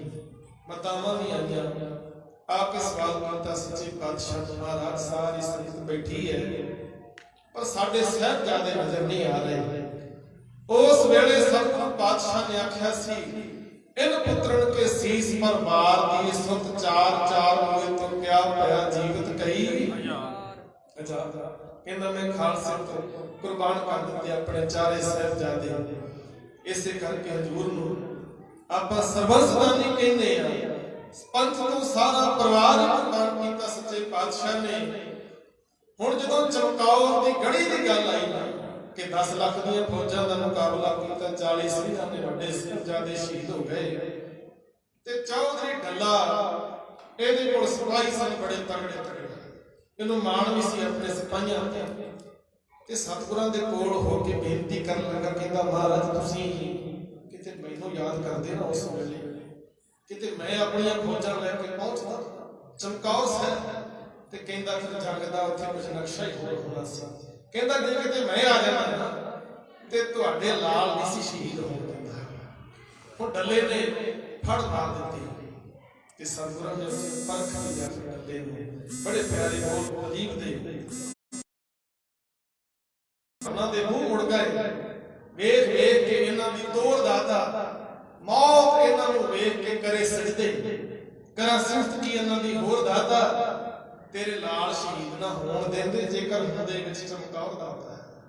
ਡੱਲੇ ਕਿਹਾ ਬੜੇ ਹੰਕਾਰ ਅੰਦਰ, ਮੇਰੇ ਸੂਰਮੇ ਬੜੇ ਬੜੇ ਜ਼ੋਰ ਦਾਤਾ। ਲੱਖਾਂ ਝਖੜ ਤੂਫਾਨਾਂ ਦੇ ਮੂੰਹ ਮੁੜ ਗਏ। ਵੇਖ ਵੇਖ ਕੇ ਇਹਨਾਂ ਦੀ ਤੋੜ ਦਾਤਾ ਮੌਤ ਇਹਨਾਂ ਨੂੰ ਵੇਖ ਕੇ ਕਰੇ ਸਜਦੇ। ਕਰਾਂ ਸਿਫਤ ਕੀ ਇਹਨਾਂ ਦੀ ਹੋਰ ਦਾਤਾ, ਤੇਰੇ ਲਾਲ ਸ਼ਹੀਦ ਨਾ ਹੋਣ ਦਿੰਦੇ ਜੇਕਰ ਹੁੰਦੇ ਵਿੱਚ ਚਮਕੌਰ ਦਾਤਾ। ਤੇ ਪਰਖਣ ਵਾਸਤੇ ਦਾਤੇ ਬੰਦੂਕ ਫੜ ਲਈ, ਸਾਵੇਂ ਸੂਰਮਾ ਖੜ ਕੋ ਸਕਿਆ ਨਹੀਂ। ਉਹ ਡੱਲਿਆ ਸਿੰਘਾਂ ਸਾਹਮਣੇ ਕੱਖ ਵੀ ਨਹੀਂ, ਇਹਨਾਂ ਖੰਡੇ ਦੇ ਪੌਲ ਨੂੰ ਛਕਿਆ ਗਿਆ। ਪਰਖਣ ਵਾਸਤੇ ਦਾਤੇ ਬੰਦੂਕ ਫੜ ਲਈ। ਮਹਾਰਾਜ ਕਹਿੰਦੇ ਆਪਣੇ ਸੂਰਮਿਆਂ ਨੂੰ ਸਾਹਮਣੇ ਖੜਾ ਕਰ, ਮੈਂ ਬੰਦੂਕ ਦਾ ਨਿਸ਼ਾਨਾ ਪਰਖਣਾ। ਪਰਖਣ ਵਾਸਤੇ ਦਾਤੇ ਬੰਦੂਕ ਫੜ ਲਈ, ਸਾਵੇਂ ਸੂਰਮਾ ਖੜ ਕੋ ਸਕਿਆ ਨਹੀਂ। ਉਹ ਡੱਲਿਆ ਸਿੰਘਾਂ ਸਾਹਮਣੇ ਕੱਖ ਵੀ ਨਹੀਂ, ਇਹਨਾਂ ਖੰਡੇ ਦੇ ਪੌਲ ਨੂੰ ਛਕਿਆ ਨਹੀਂ। ਤੇ ਸਤਿ ਸ੍ਰੀ ਅਕਾਲ। ਜਦੋਂ ਸਿੰਘਾਂ ਨੂੰ ਪਤਾ ਲੱਗਾ ਤੇ ਭਾਈ ਵੀਰ ਸਿੰਘ ਭਾਈ ਤੀਰ ਸਿੰਘ ਦੋਵੇਂ ਪਿਓ ਪੁੱਤ ਭੱਜ ਕੇ ਗਏ। ਸਾਹਮਣੇ ਖੜ ਕੇ ਕਹਿੰਦਾ ਮੈਨੂੰ ਪਹਿਲਾਂ ਆਵਾਜ਼ ਪਾਈਏ, ਮੈਂ ਸਤਿਗੁਰਾਂ ਦੀ ਗੋਲੀ ਦਾ ਨਿਸ਼ਾਨਾ ਬੰਨਾ। ਦੂਜਾ ਕਹਿੰਦਾ ਮੈਨੂੰ। ਡੱਲੇ ਨੇ ਜਦੋਂ ਸਾਰਾ ਕੁਝ ਵੇਖਿਆ ਮਹਾਰਾਜ ਦੇ ਚਰਨਾਂ ਵਿੱਚ ਢਹਿ ਪਿਆ। ਇੱਕੋ ਬੇਨਤੀ ਕੀਤੀ, ਸਤਿਗੁਰੂ ਕਿਰਪਾ ਕਰੋ ਮੈਨੂੰ ਚਰਨਾਂ ਵਿੱਚ ਪੀੜੀ ਜਿੰਨੀ ਥਾਂ ਦੇ ਦਿਓ। ਆਪਣੇ ਚਰਨਾਂ ਵਿੱਚ ਪੀੜੀ ਜਿੰਨੀ ਥਾਂ ਦੇ ਦਿਓ। ਤੇ ਹਜ਼ੂਰ ਨੇ ਆਖਿਆ ਸੀ ਡੱਲਿਆ ਇਉਂ ਨਹੀਂ ਥਾਂ ਮਿਲਣੀ। ਜੇ ਤੂੰ ਸਤਿਗੁਰਾਂ ਦੇ ਚਰਨਾਂ ਵਿੱਚ ਥਾਂ ਲੈਣੀ ਹੈ ਤਾਂ ਉਹਦੇ ਵਾਸਤੇ ਇੱਕੋ ਹੀ ਵਿਧਾਨ ਹੈ। 5 ਪਿਆਰੇ ਸਾਹਿਬਾਨਾਂ ਕੋਲੋਂ ਖੰਡੇ ਬਾਟੇ ਦੀ ਪੌਲ ਅੰਮ੍ਰਿਤ ਦੀ ਦਾਤ ਪ੍ਰਾਪਤ ਕਰ ਤੇ ਫਿਰ ਭਾਵੇਂ ਪੀੜੀ ਛੱਡ ਕੇ ਮੰਜਾ ਢਾ ਲੈ। ਅੱਜ ਸਾਥ ਸਾਥ ਆਪਾਂ ਵੀ ਯਤਨ ਕਰੀਏ। ਜਿੰਨੇ ਵੀ ਨੌਜਵਾਨ ਵੀਰਾਂ ਨੇ ਉਪਰਾਲਾ ਕੀਤਾ ਬੜਾ ਸ਼ਲਾਘਾਯੋਗ। ਗੁਰੂ ਕੇ ਚਰਨਾਂ ਵਿੱਚ ਅਰਦਾਸ ਸਤਿਗੁਰੂ ਸਮੂਹ ਨੌਜਵਾਨਾਂ ਨੂੰ ਹੋਰ ਉਤਮ ਉਪਰਾਲਾ ਬਲ ਸਤਿਗੁਰੂ ਆਪ ਬਖਸ਼ਿਸ਼ ਕਰਨ। ਕਿਉਂਕਿ ਗੁਰੂ ਦੀ ਕਿਰਪਾ ਤੋਂ ਬਖਸ਼ਿਸ਼ ਤੋਂ ਬਗੈਰ ਜੇ ਬੰਦਾ ਆਖੇ ਮੈਂ ਕੁਝ ਕਰਾਂਗਾ ਇਹ ਭੁਲੇਖਾ ਹੈ। ਸਤਿਗੁਰਾਂ ਦੀ ਰਹਿਮਤ ਤੋਂ ਬਗੈਰ ਕੋਈ ਵੀ ਨਹੀਂ ਹੋ ਸਕਦਾ। ਸੋ ਮੈਂ ਗੁਰੂ ਕੇ ਚਰਨਾਂ ਵਿੱਚ ਇਹੋ ਅਰਦਾਸ ਕਰਦਾ ਸਮੂਹ ਨੌਜਵਾਨਾਂ ਨੂੰ, ਇਸ ਇਲਾਕੇ ਦੀਆਂ ਸੰਗਤਾਂ ਤੇ ਸਤਿਗੁਰੂ ਆਪ ਕਿਰਪਾ ਕਰੇ ਹੱਥ ਰੱਖਣ, ਚੜ੍ਹਦੀ ਕਲਾ ਸਤਿਗੁਰੂ ਬਖਸ਼ਣ। ਨੌਜਵਾਨਾਂ ਤੇ ਖੰਡੇ ਬਾਟੇ ਦੀ ਪੌਲ ਅੰਮ੍ਰਿਤ ਦੀ ਦਾਤ ਆਪਾਂ ਪ੍ਰਾਪਤ ਕਰਕੇ ਕਲਗੀਧਰ ਦੇ ਧੀਆਂ ਪੁੱਤਰ ਹੋਣ ਦਾ ਮਾਣ ਹਾਸਲ ਕਰੀਏ। ਮਾਣ ਹੋਵੇ ਸਾਨੂੰ ਕਿ ਅਸੀਂ ਕਲਗੀਧਰ ਦੇ ਧੀਆਂ ਪੁੱਤਰ ਹਾਂ। ਇਸ ਮਾਲਵੇ ਦੀ ਧਰਤੀ ਤੇ ਇੱਕ ਮੁਸਲਮਾਨ ਫਕੀਰ ਹੋਇਆ ਵਹਿਮੀ ਸਤਿਗੁਰਾਂ ਦੇ ਚਰਨਾਂ ਵਿੱਚ ਆ ਗਿਆ। ਸਤਿਗੁਰਾਂ ਦੇ ਚਰਨਾਂ ਵਿੱਚ ਰਹਿ ਕੇ ਸੇਵਾ ਕੀਤੀ। ਮਨ ਵਿੱਚ ਭਾਵਨਾ ਬਣ ਗਈ ਕਿ ਮੈਂ ਵੀ ਗੁਰੂ ਦਾ ਸਿੱਖ ਬਣ ਜਾਵਾਂ। ਜਿਸ ਵੇਲੇ ਸਾਧ ਸੰਤ ਖੰਡੇ ਬਾਟੇ ਦੀ ਪੌਲ ਅੰਮ੍ਰਿਤ ਦੀ ਦਾਤ ਲੈ ਕੇ ਗੁਰੂ ਦਾ ਸਿੱਖ ਬਣ ਗਿਆ, ਅਜਮੇਰ ਸਿੰਘ ਬਣ ਗਿਆ, ਸਿੰਘ ਸਜ ਗਿਆ ਨਾ, ਇਹਦੇ ਜਿਹੜੇ ਚੇਲੇ ਸਨ, ਪੈਰੋਕਾਰ ਸਨ, ਇਲਾਕੇ ਦੇ ਲੋਕ ਸਨ, ਕਹਿਣ ਲੱਗੇ ਤੂੰ ਕੀ ਕੀਤਾ? ਤੂੰ ਤੇ ਕਾਫਰਾਂ ਦੇ ਗੁਰੂ ਦੇ ਕੋਲ ਜਾ ਕੇ ਉਹਦਾ ਮੁਰੀਦ ਬਣ ਗਿਆ, ਉਹਦਾ ਚੇਲਾ ਬਣ ਗਿਆ, ਤੂੰ ਤੇ ਮੁਸਲਮਾਨ ਹੈ, ਆਪਣੇ ਮਨ ਵਿੱਚ ਬੜਾ ਪੱਕਾ। ਤੇ ਉਸ ਵੇਲੇ ਇੱਕੋ ਗੱਲ ਆਖੀ ਸੀ ਉਹਨੇ, ਕਹਿਣ ਲੱਗਾ ਮੈਂ ਉਸ ਮਹਾਨ ਸਤਿਗੁਰੂ ਦੇ ਚਰਨਾਂ ਵਿੱਚ ਗਿਆ ਜਿਹਨੇ ਆਪਣੇ ਖਾਲਸੇ ਤੋਂ ਆਪਣਾ ਸਰਬੰਸ ਕੁਰਬਾਨ ਕਰ ਦਿੱਤਾ ਹੈ। ਤੇ ਇੱਕ ਗੱਲ ਦਾ ਜਵਾਬ ਕਹਿੰਦਾ ਮੈਨੂੰ ਦੇ ਦਿਓ ਤੁਸੀਂ ਸਾਰੇ। ਕਹਿੰਦਾ ਤੁਸੀਂ ਇੱਥੇ ਸਾਰੇ ਬੈਠੇ ਹੋ, ਕੁਰਾਨ ਤੇ ਤੁਸੀਂ ਅਕੀਦਾ ਕਰਨ ਵਾਲੇ ਹੋ, ਕੁਰਾਨ ਨੂੰ ਮੰਨਣ ਵਾਲੇ ਹੋ, ਇੱਕ ਗੱਲ ਦਾ ਜਵਾਬ ਦੇ ਦਿਓ, ਜਿਹੜਾ ਕੁਰਾਨ ਸ਼ਰੀਫ ਦੀ ਸਹੁੰ ਚੁੱਕ ਕੇ ਮੁੱਕਰ ਜਾਏ ਉਹ ਬੰਦੇ ਚੰਗੇ ਆ, ਜਾਂ ਜਿਹੜੇ ਕੁਰਾਨ ਸ਼ਰੀਫ ਦੀ ਸਹੁੰ ਤੇ ਇਤਬਾਰ ਕਰਕੇ ਵਿਸ਼ਵਾਸ ਕਰਨ ਵਾਲੇ ਆ, ਭਰੋਸਾ ਕਰਨ ਵਾਲੇ ਆ, ਸਤਿਕਾਰ ਕਰਨ ਵਾਲੇ ਉਹ ਚੰਗੇ ਹੁੰਦੇ ਆ। ਤੇ ਸਾਹਮਣੇ ਬੈਠਿਆ ਤਾਂ ਕੋਈ ਜਵਾਬ ਨਾ ਆਇਆ, ਹੈਰਾਨ ਹੋ ਗਏ ਕਿਉਂਕਿ ਸਵਾਲ ਹੀ ਬੜਾ ਜ਼ਬਰਦਸਤ ਸੀ। ਸੋਚਣ ਤੋਂ ਬਾਅਦ ਕਹਿਣ ਲੱਗੇ ਕਿ ਜੋ ਤੁਸੀਂ ਕੀਤਾ ਹੈ ਠੀਕ ਹੈ। ਇੱਕ ਪਾਸੇ ਉਹ ਲੋਕ ਨਾ ਇਮਾਮ ਪਸਤੀ, ਨਾ ਉਜ਼ਾਇਬੀ, ਨਾ ਸਹਿਬ ਸ਼ਨਾਸੀ, ਨਾ ਮੁਹੰਮਦ ਜ਼ਕੀਨ, ਇੱਕ ਪਾਸੇ ਔਰੰਗਜ਼ੇਬ ਹੈ ਜਿਹੜਾ ਕੁਰਾਨ ਦੀਆਂ ਕਸਮਾਂ ਚੁੱਕ ਕੇ ਮੁੱਕਰ ਜਾਣ ਵਾਲਾ ਹੈ, ਇੱਕ ਪਾਸੇ ਗੁਰੂ ਗੋਬਿੰਦ ਸਿੰਘ ਮਹਾਰਾਜ ਜਿਸਨੇ ਕੁਰਾਨ ਦੀਆਂ ਖਾਧੀਆਂ ਕਸਮਾਂ ਤੇ ਭਰੋਸਾ ਕੀਤਾ, ਵਿਸ਼ਵਾਸ ਕੀਤਾ ਤੇ ਅਨੰਦਪੁਰ ਸਾਹਿਬ ਛੱਡ ਦਿੱਤਾ ਸੀ। ਤੇ ਆਖਿਆ ਸੀ ਔਰੰਗਜ਼ੇਬ ਨੂੰ, ਕਹਿੰਦਾ ਤੂੰ ਕਸਮਾਂ ਚੁੱਕ ਕੇ ਮੁੱਕਰਨ ਵਾਲਾ ਹੈ, ਤੈਨੂੰ ਤੇ ਮੁਹੰਮਦ ਸਾਹਿਬ ਤੇ ਵੀ ਯਕੀਨ ਨਹੀਂ ਰਿਹਾ, ਤੂੰ ਆਪਣਾ ਨਾਮ ਔਰੰਗਜ਼ੇਬ ਰੱਖਿਆ ਹੈ ਜਿਸ ਦਾ ਮਤਲਬ ਹੁੰਦਾ ਤਖਤ ਦੀ ਸ਼ੋਭਾ, ਪਰ ਕਹਿੰਦਾ ਤੂੰ ਤਖਤ ਦੇ ਲਾਇਕ ਨਹੀਂ ਹੈ। ਉਹ ਫਕੀਰ ਮਹਿੰਗੀ ਜਿਹੜਾ ਅਜਮੇਰ ਸਿੰਘ ਬਣਿਆ ਸੀ, ਕਹਿੰਦਾ ਮੈਂ ਤੇ ਉਹ ਸਤਿਗੁਰਾਂ ਦੇ ਚਰਨਾਂ ਵਿੱਚ ਜੁੜਿਆ ਹਾਂ ਜਿਹੜਾ ਮੇਰਾ ਵਿਸ਼ਵਾਸ ਭਰੋਸਾ ਕਰਨ ਵਾਲਾ ਹੈ, ਜਿਸ ਨੇ ਆਪਣੇ ਸਿੱਖਾਂ ਤੋਂ ਲਿਖਤੇ ਜਿਹੜੇ ਕੁਰਬਾਨ ਕੀਤੇ, ਸਿੱਖਾਂ ਨੂੰ ਸਰਦਾਰੀਆਂ ਬਖਸ਼ੀਆਂ। ਅੱਜ ਲੋੜ ਹੈ ਸਰਦਾਰੀਆਂ ਨੂੰ ਸਾਂਭੀਏ। ਤੇ ਮੈਂ ਕਈ ਵਾਰ ਬੇਨਤੀ ਕਰਦਾ, ਦਾਦੇ ਪੜਦਾਦੇ ਕੋਲੋਂ, ਪਿਓ ਕੋਲੋਂ ਜਿਹੜੀ ਜ਼ਮੀਨ ਜਾਇਦਾਦ ਪ੍ਰਾਪਰਟੀ ਮਿਲੇ, ਜਿਹੜੇ ਧੀਆਂ ਪੁੱਤਰਾਂ ਨੂੰ ਸਾਂਭ ਲੈਣ, ਉਹਦੇ ਵਿੱਚ ਹੋਰ ਵਾਧਾ ਕਰਨ, ਲੋਕ ਉਹਨਾਂ ਦੀ ਜਗ ਵਿੱਚ ਸ਼ੋਭਾ ਕਰਦੇ ਨੇ। ਤੇ ਜਿਹੜੇ ਪਿਓ ਦਾਦੇ ਪੜਦਾਦੇ ਕੋਲੋਂ ਮਿਲੀ ਹੋਈ ਜ਼ਮੀਰ ਨੂੰ, ਜਾਇਦਾਦ ਪ੍ਰਾਪਰਟੀ ਨੂੰ ਗਵਾ ਦੇਣ, ਲੋਕ ਉਹਨਾਂ ਨੂੰ ਨਲਾਇਕ ਕਹਿੰਦੇ ਨੇ, ਲਾਇਕ ਨਾ ਕਹਿੰਦੇ। ਅੱਜ ਬਹੁਤ ਦੁੱਖ ਨਾਲ ਕਹਿਣਾ ਪੈਂਦਾ ਹੈ ਕਿ ਸਤਿਗੁਰੂ ਨੇ ਸਰਬੰਸ ਕੁਰਬਾਨ ਕਰਕੇ ਜੋ ਕੁਝ ਸਾਡੀ ਝੋਲੀ ਵਿੱਚ ਪਾਇਆ, ਜੋ ਕੁਝ ਦਾਤਾਂ ਦਿੱਤੀਆਂ ਸਨ, ਅਸੀਂ ਉਹਨਾਂ ਨੂੰ ਸਾਂਭ ਹੀ ਨਹੀਂ ਸਕਦੇ। ਕਿਸੇ ਚੀਜ਼ ਦੀ ਕਮੀ ਸਤਿਗੁਰਾਂ ਨੇ ਛੱਡੀ ਨਹੀਂ, ਸਾਰਾ ਕੁਝ ਕੁਰਬਾਨ ਕੀਤਾ ਖਾਲਸੇ ਤੋਂ। ਕੋਈ ਵਕਤ ਹੈ ਸੀ ਹਰ ਇੱਕ ਭਰੇ ਅੰਦਰ, ਹਰ ਵਕਤ ਹੁੰਦੀ ਸਾਡੀ ਹੀ ਗੱਲ ਸੀ। ਕੋਈ ਵਕਤ ਹੈ ਸੀ ਹਰ ਇੱਕ ਭਰੇ ਅੰਦਰ, ਹਰ ਵਕਤ ਹੁੰਦੀ ਸਾਡੀ ਹੀ ਗੱਲ ਸੀ। ਸਾਡੀ ਗੱਲ ਸੁਣ ਕੇ ਲੱਖਾਂ ਵੈਰ ਮਿਟ ਗਏ, ਫਟੇ ਫਟ ਜਾਂਦੀ ਸਾਡੀ ਸੀ ਗੱਲ ਸੀ। ਆਕੜ ਖਾਨ ਜਦ ਵੀ ਸਾਡੇ ਆਏ ਨੇੜੇ, ਉਹਨਾਂ ਸਦਾ ਕੀਤੀ ਕਰਕੇ ਜੀ ਗੱਲ ਸੀ। ਸਾਡੀ ਗੱਲ ਸੁਣ ਕੇ ਤੇ ਅਟਕ ਕੇ ਹੱਸਣ, ਹੁਣ ਤੁਹਾਨੂੰ ਕੀ ਦੱਸੀਏ ਸਾਡੀ ਕੀ ਗੱਲ ਸੀ। ਅੱਜ ਤੱਕ ਗੱਲਾਂ ਕਰਦੇ ਆ ਸਾਨੂੰ ਸ਼ਰਮ ਆਵੇ, ਅਸੀਂ ਗੁਰੂ ਦੀ ਗੱਲ ਤੋਂ ਵੱਖ ਹੋ ਗਏ। ਉਹਨਾਂ ਜੋ ਸਰਦਾਰੀਆਂ ਬਖਸ਼ੀਆਂ ਸਨ, ਅਸੀਂ ਵੇਚ ਕੇ ਲੱਖਾਂ ਤੋਂ ਕੱਖ ਹੋ ਗਏ। ਅੱਜ ਤੇ ਗੱਲਾਂ ਕਰਦੇ ਆ ਸਾਨੂੰ ਸ਼ਰਮ ਆਵੇ, ਅਸੀਂ ਗੁਰੂ ਦੀ ਗੱਲ ਤੋਂ ਵੱਖ ਹੋ ਗਏ। ਉਹਨਾਂ ਜੋ ਸਰਦਾਰੀਆਂ ਬਖਸ਼ੀਆਂ ਸਨ, ਅਸੀਂ ਵੇਚ ਕੇ ਲੱਖਾਂ ਤੋਂ ਕੱਖ ਹੋ ਗਏ। ਅੱਜ ਕਈ ਵਾਰੀ ਬੜਾ ਦੁੱਖ ਹੁੰਦਾ ਹੈ ਕਿ ਦਾਦੇ ਨੇ ਤੇ ਅੰਮ੍ਰਿਤ ਛਕਿਆ ਹੋਇਆ, ਸਿਰ ਤੇ ਦਸਤਾਰ ਦਾੜਾ, ਤੇ ਪਿਓ ਬੇਅਮਰਤੀ ਆਇਆ, ਥੋੜੀ ਥੋੜੀ ਦਾੜੀ ਕੱਟ ਲੈਂਦਾ, ਸਿਰ ਤੇ ਪੱਗ ਤਾਂ ਬੰਨੀ ਹੋਈ ਹੈ, ਪਰ ਪੁੱਤਰ ਨੇ ਅੱਗੇ ਫਿਰ ਸਾਰੀ ਕਸਰ ਕੱਢ ਦਿੱਤੀ। ਉਹਨੇ ਸਿਰ ਦੇ ਵਾਲ ਨਹੀਂ ਕਟਾ ਦਿੱਤੇ, ਦਾੜੀ ਵੀ ਕਟਾ ਦਿੱਤੀ, ਨਸ਼ੇ ਵੀ ਕਰਨ ਲੱਗ ਪਿਆ।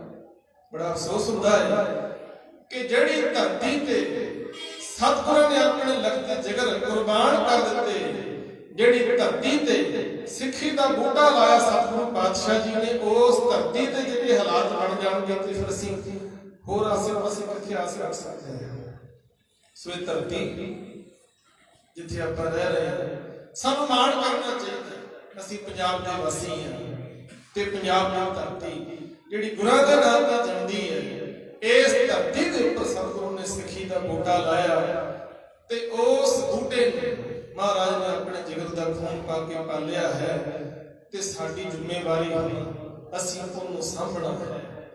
ਪਨੀਰੀ ਸਾਂਭਣੀ ਸਿੱਖੀ ਦੀ, ਬੱਚਿਆਂ ਨੂੰ ਸਾਂਭੀਏ। ਆਉਣ ਵਾਲਾ ਭਵਿੱਖ ਸਾਡਾ ਤਾਂ ਹੀ ਉਜਲਾ ਹੋ ਸਕਦਾ ਹੈ। इतिहास बड़ा बड़ा है।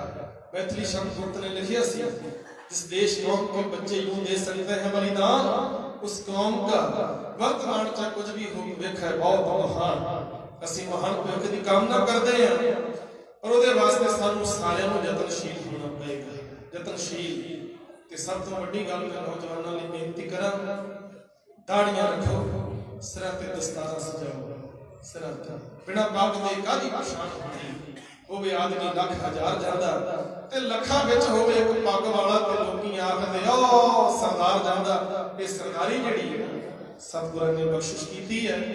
ਸਤਿਗੁਰੂ ਦੀਆਂ ਬਖਸ਼ਿਸ਼ਾਂ ਅਸੀਂ ਸਾਂਭ ਲਈਏ, ਗੁਰੂ ਦੇ ਧੀਆਂ ਪੁੱਤਰ ਹੋ ਕੇ ਮਾਣ ਪ੍ਰਾਪਤ ਕਰੀਏ। ਸੋ ਸਮਾਂ ਸਮਾਪਤ ਹੈ। ਮੈਂ ਆਖਰ ਦੇ ਵਿੱਚ ਗੁਰੂ ਗੋਬਿੰਦ ਸਿੰਘ ਮਹਾਰਾਜ ਦੀ ਪੁਸਤਕ ਵਿੱਚ ਲਿਖੀ ਕੁਝ ਬੋਲ ਕੇ ਕਿ ਸਮਾਪਤੀ ਕਰਨੀ ਹੈ। ਕਰਤਾਰ की सुगंध नानक की कसम है, जितनी भी हो तारीफ गोविंद की वो कम है। इंसाफ करे जी में जमाना तो कह दो कि गुरु गोविंद सिंह का कोई साथी नहीं है।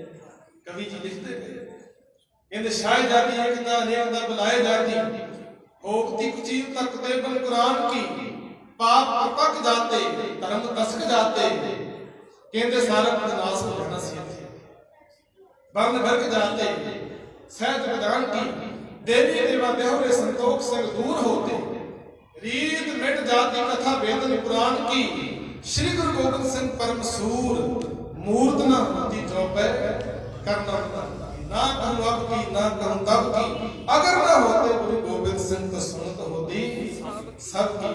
उस महान सतगुਰਾਂ ਦੇ ਅੱਜ ਆਪਾਂ ਪ੍ਰਕਾਸ਼ ਪੁਰਬ ਮਨਾ ਰਹੇ ਹਾਂ।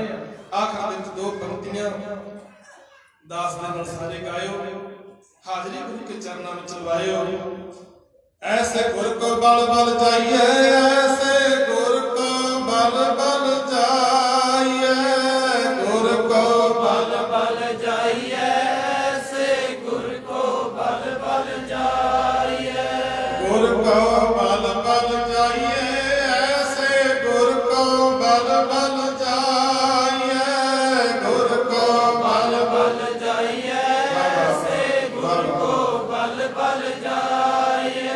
आप मुकत मोहि तारे, आप मुकत मोहि तारे, आप मुकत मोहि तारे, आप मुकत मोहि तारे, आप मुकत मोहि तारे, आप मुकत मोहि तारे, आप मुकत मोहि तारे, आप मुकत मोहि तारे। ऐसे गुरु तो बलिहारे जाइए जिसने रहमत करके खालसे ਦੇ ਵਿੱਚ ਵਾਸ ਕੀਤਾ। ਖਾਲਸਾ ਮੇਰਾ ਰੂਪ ਹੈ ਖਾਸ, ਖਾਲਸੇ ਮੈਂ ਹਾਂ ਕਰੋ ਨਿਵਾਸ। ਸੋ ਇੱਕ ਵਾਰੀ ਫਿਰ ਸਹਿਬ ਇਕਬਾਲ ਸਰਬੰਸਦਾਨੀ ਗੁਰੂ ਗੋਬਿੰਦ ਸਿੰਘ ਮਹਾਰਾਜ ਸਤਿਗੁਰਾਂ ਦੇ ਪ੍ਰਕਾਸ਼ ਪੁਰਬ ਦੀਆਂ ਸਮੂਹ ਸੰਗਤਾਂ ਨੂੰ ਲੱਖ ਲੱਖ ਵਧਾਈਆਂ ਹੋਣ। ਗੁਰੂ ਗੋਬਿੰਦ ਸਿੰਘ ਮਹਾਰਾਜ ਦਾ ਪ੍ਰਕਾਸ਼ ਪੁਰਬ ਮਨਾਉਂਦਿਆਂ ਹੋਇਆਂ ਨੌਜਵਾਨ ਵੀਰਾਂ ਵੱਲੋਂ ਇਸ ਗੁਰਦੁਆਰਾ ਸਾਹਿਬ ਦੇ ਸਮੁੱਚੇ ਪ੍ਰਬੰਧ ਵੱਲੋਂ ਇਹ ਵੱਡੇ ਸਮਾਗਮ ਲਿਖੇ ਗਏ ਨੇ। ਮੈਂ ਸਾਰਿਆਂ ਨੂੰ ਵਧਾਈਆਂ ਦੇਣਾ। ਸਭ ਗੁਰੂ ਪਾਤਸ਼ਾਹ ਇਸੇ ਤਰ੍ਹਾਂ ਚੜ੍ਹਦੀ ਕਲਾ ਨਾਲ ਆਉਣ ਵਾਲੇ ਸਮੇਂ ਵਿੱਚ ਵੀ ਇਹੋ ਜਿਹੇ ਸਮਾਗਮਾਂ ਦੀ ਬਖਸ਼ਿਸ਼ ਕਰਨ। ਵੀਰ ਜਸਪ੍ਰੀਤ ਸਿੰਘ ਦਾ ਵਿਸ਼ੇਸ਼ ਧੰਨਵਾਦ ਹੈ ਜਿਨ੍ਹਾਂ ਨੇ ਹੁਕਮ ਲਾਇਆ ਸੀ ਕਿ ਸੰਗਤਾਂ ਦੇ ਦਰਸ਼ਨ ਕਰਨੇ ਨੇ। ਹੋਰ ਵੀ ਬਹੁਤ ਗੁਰਮੁਖ ਪਿਆਰੇ ਇਸੇ ਸ਼ਹਿਰ ਦੇ ਮਹਾਨ ਕੀਰਤਨੀ ਇੱਥੇ ਸੰਗਤ ਵਿੱਚ ਵਿਰਾਜਮਾਨ ਨੇ। ਮੈਂ ਇਕੱਲੇ ਇਕੱਲੇ ਦਾ ਨਾਮ ਲਵਾਂ ਤੇ ਬਹੁਤ ਸਮਾਂ ਲੱਗੇਗਾ। ਸਮੁੱਚੇ ਰੂਪ ਦੇ ਵਿੱਚ ਸਾਰਿਆਂ ਦਾ ਧੰਨਵਾਦ। ਆਓ ਅਗਲੇ ਸਮੇਂ ਲਈ ਬਹੁਤ ਸਤਿਕਾਰਯੋਗ ਹਰਜੋਤ ਸਿੰਘ ਜੀ ਜ਼ਖਮੀ ਜਿਨ੍ਹਾਂ ਦੇ ਜਥੇ ਪਾਸੋਂ ਆਪਾਂ ਕੀਰਤਨ ਸਰਵਨ ਕਰਨਾ ਹੈ। ਦਾਸ ਨੂੰ ਇੱਥੇ ਹੀ ਫਤਿਹ ਪ੍ਰਵਾਨ ਕਰੋ। ਹੋਈਆਂ ਭੁੱਲਾਂ ਨਾ ਚਤਾਰਨੀਆਂ। ਵਾਹਿਗੁਰੂ ਜੀ ਕਾ ਖਾਲਸਾ, ਵਾਹਿਗੁਰੂ ਜੀ ਕੀ ਫਤਿਹ।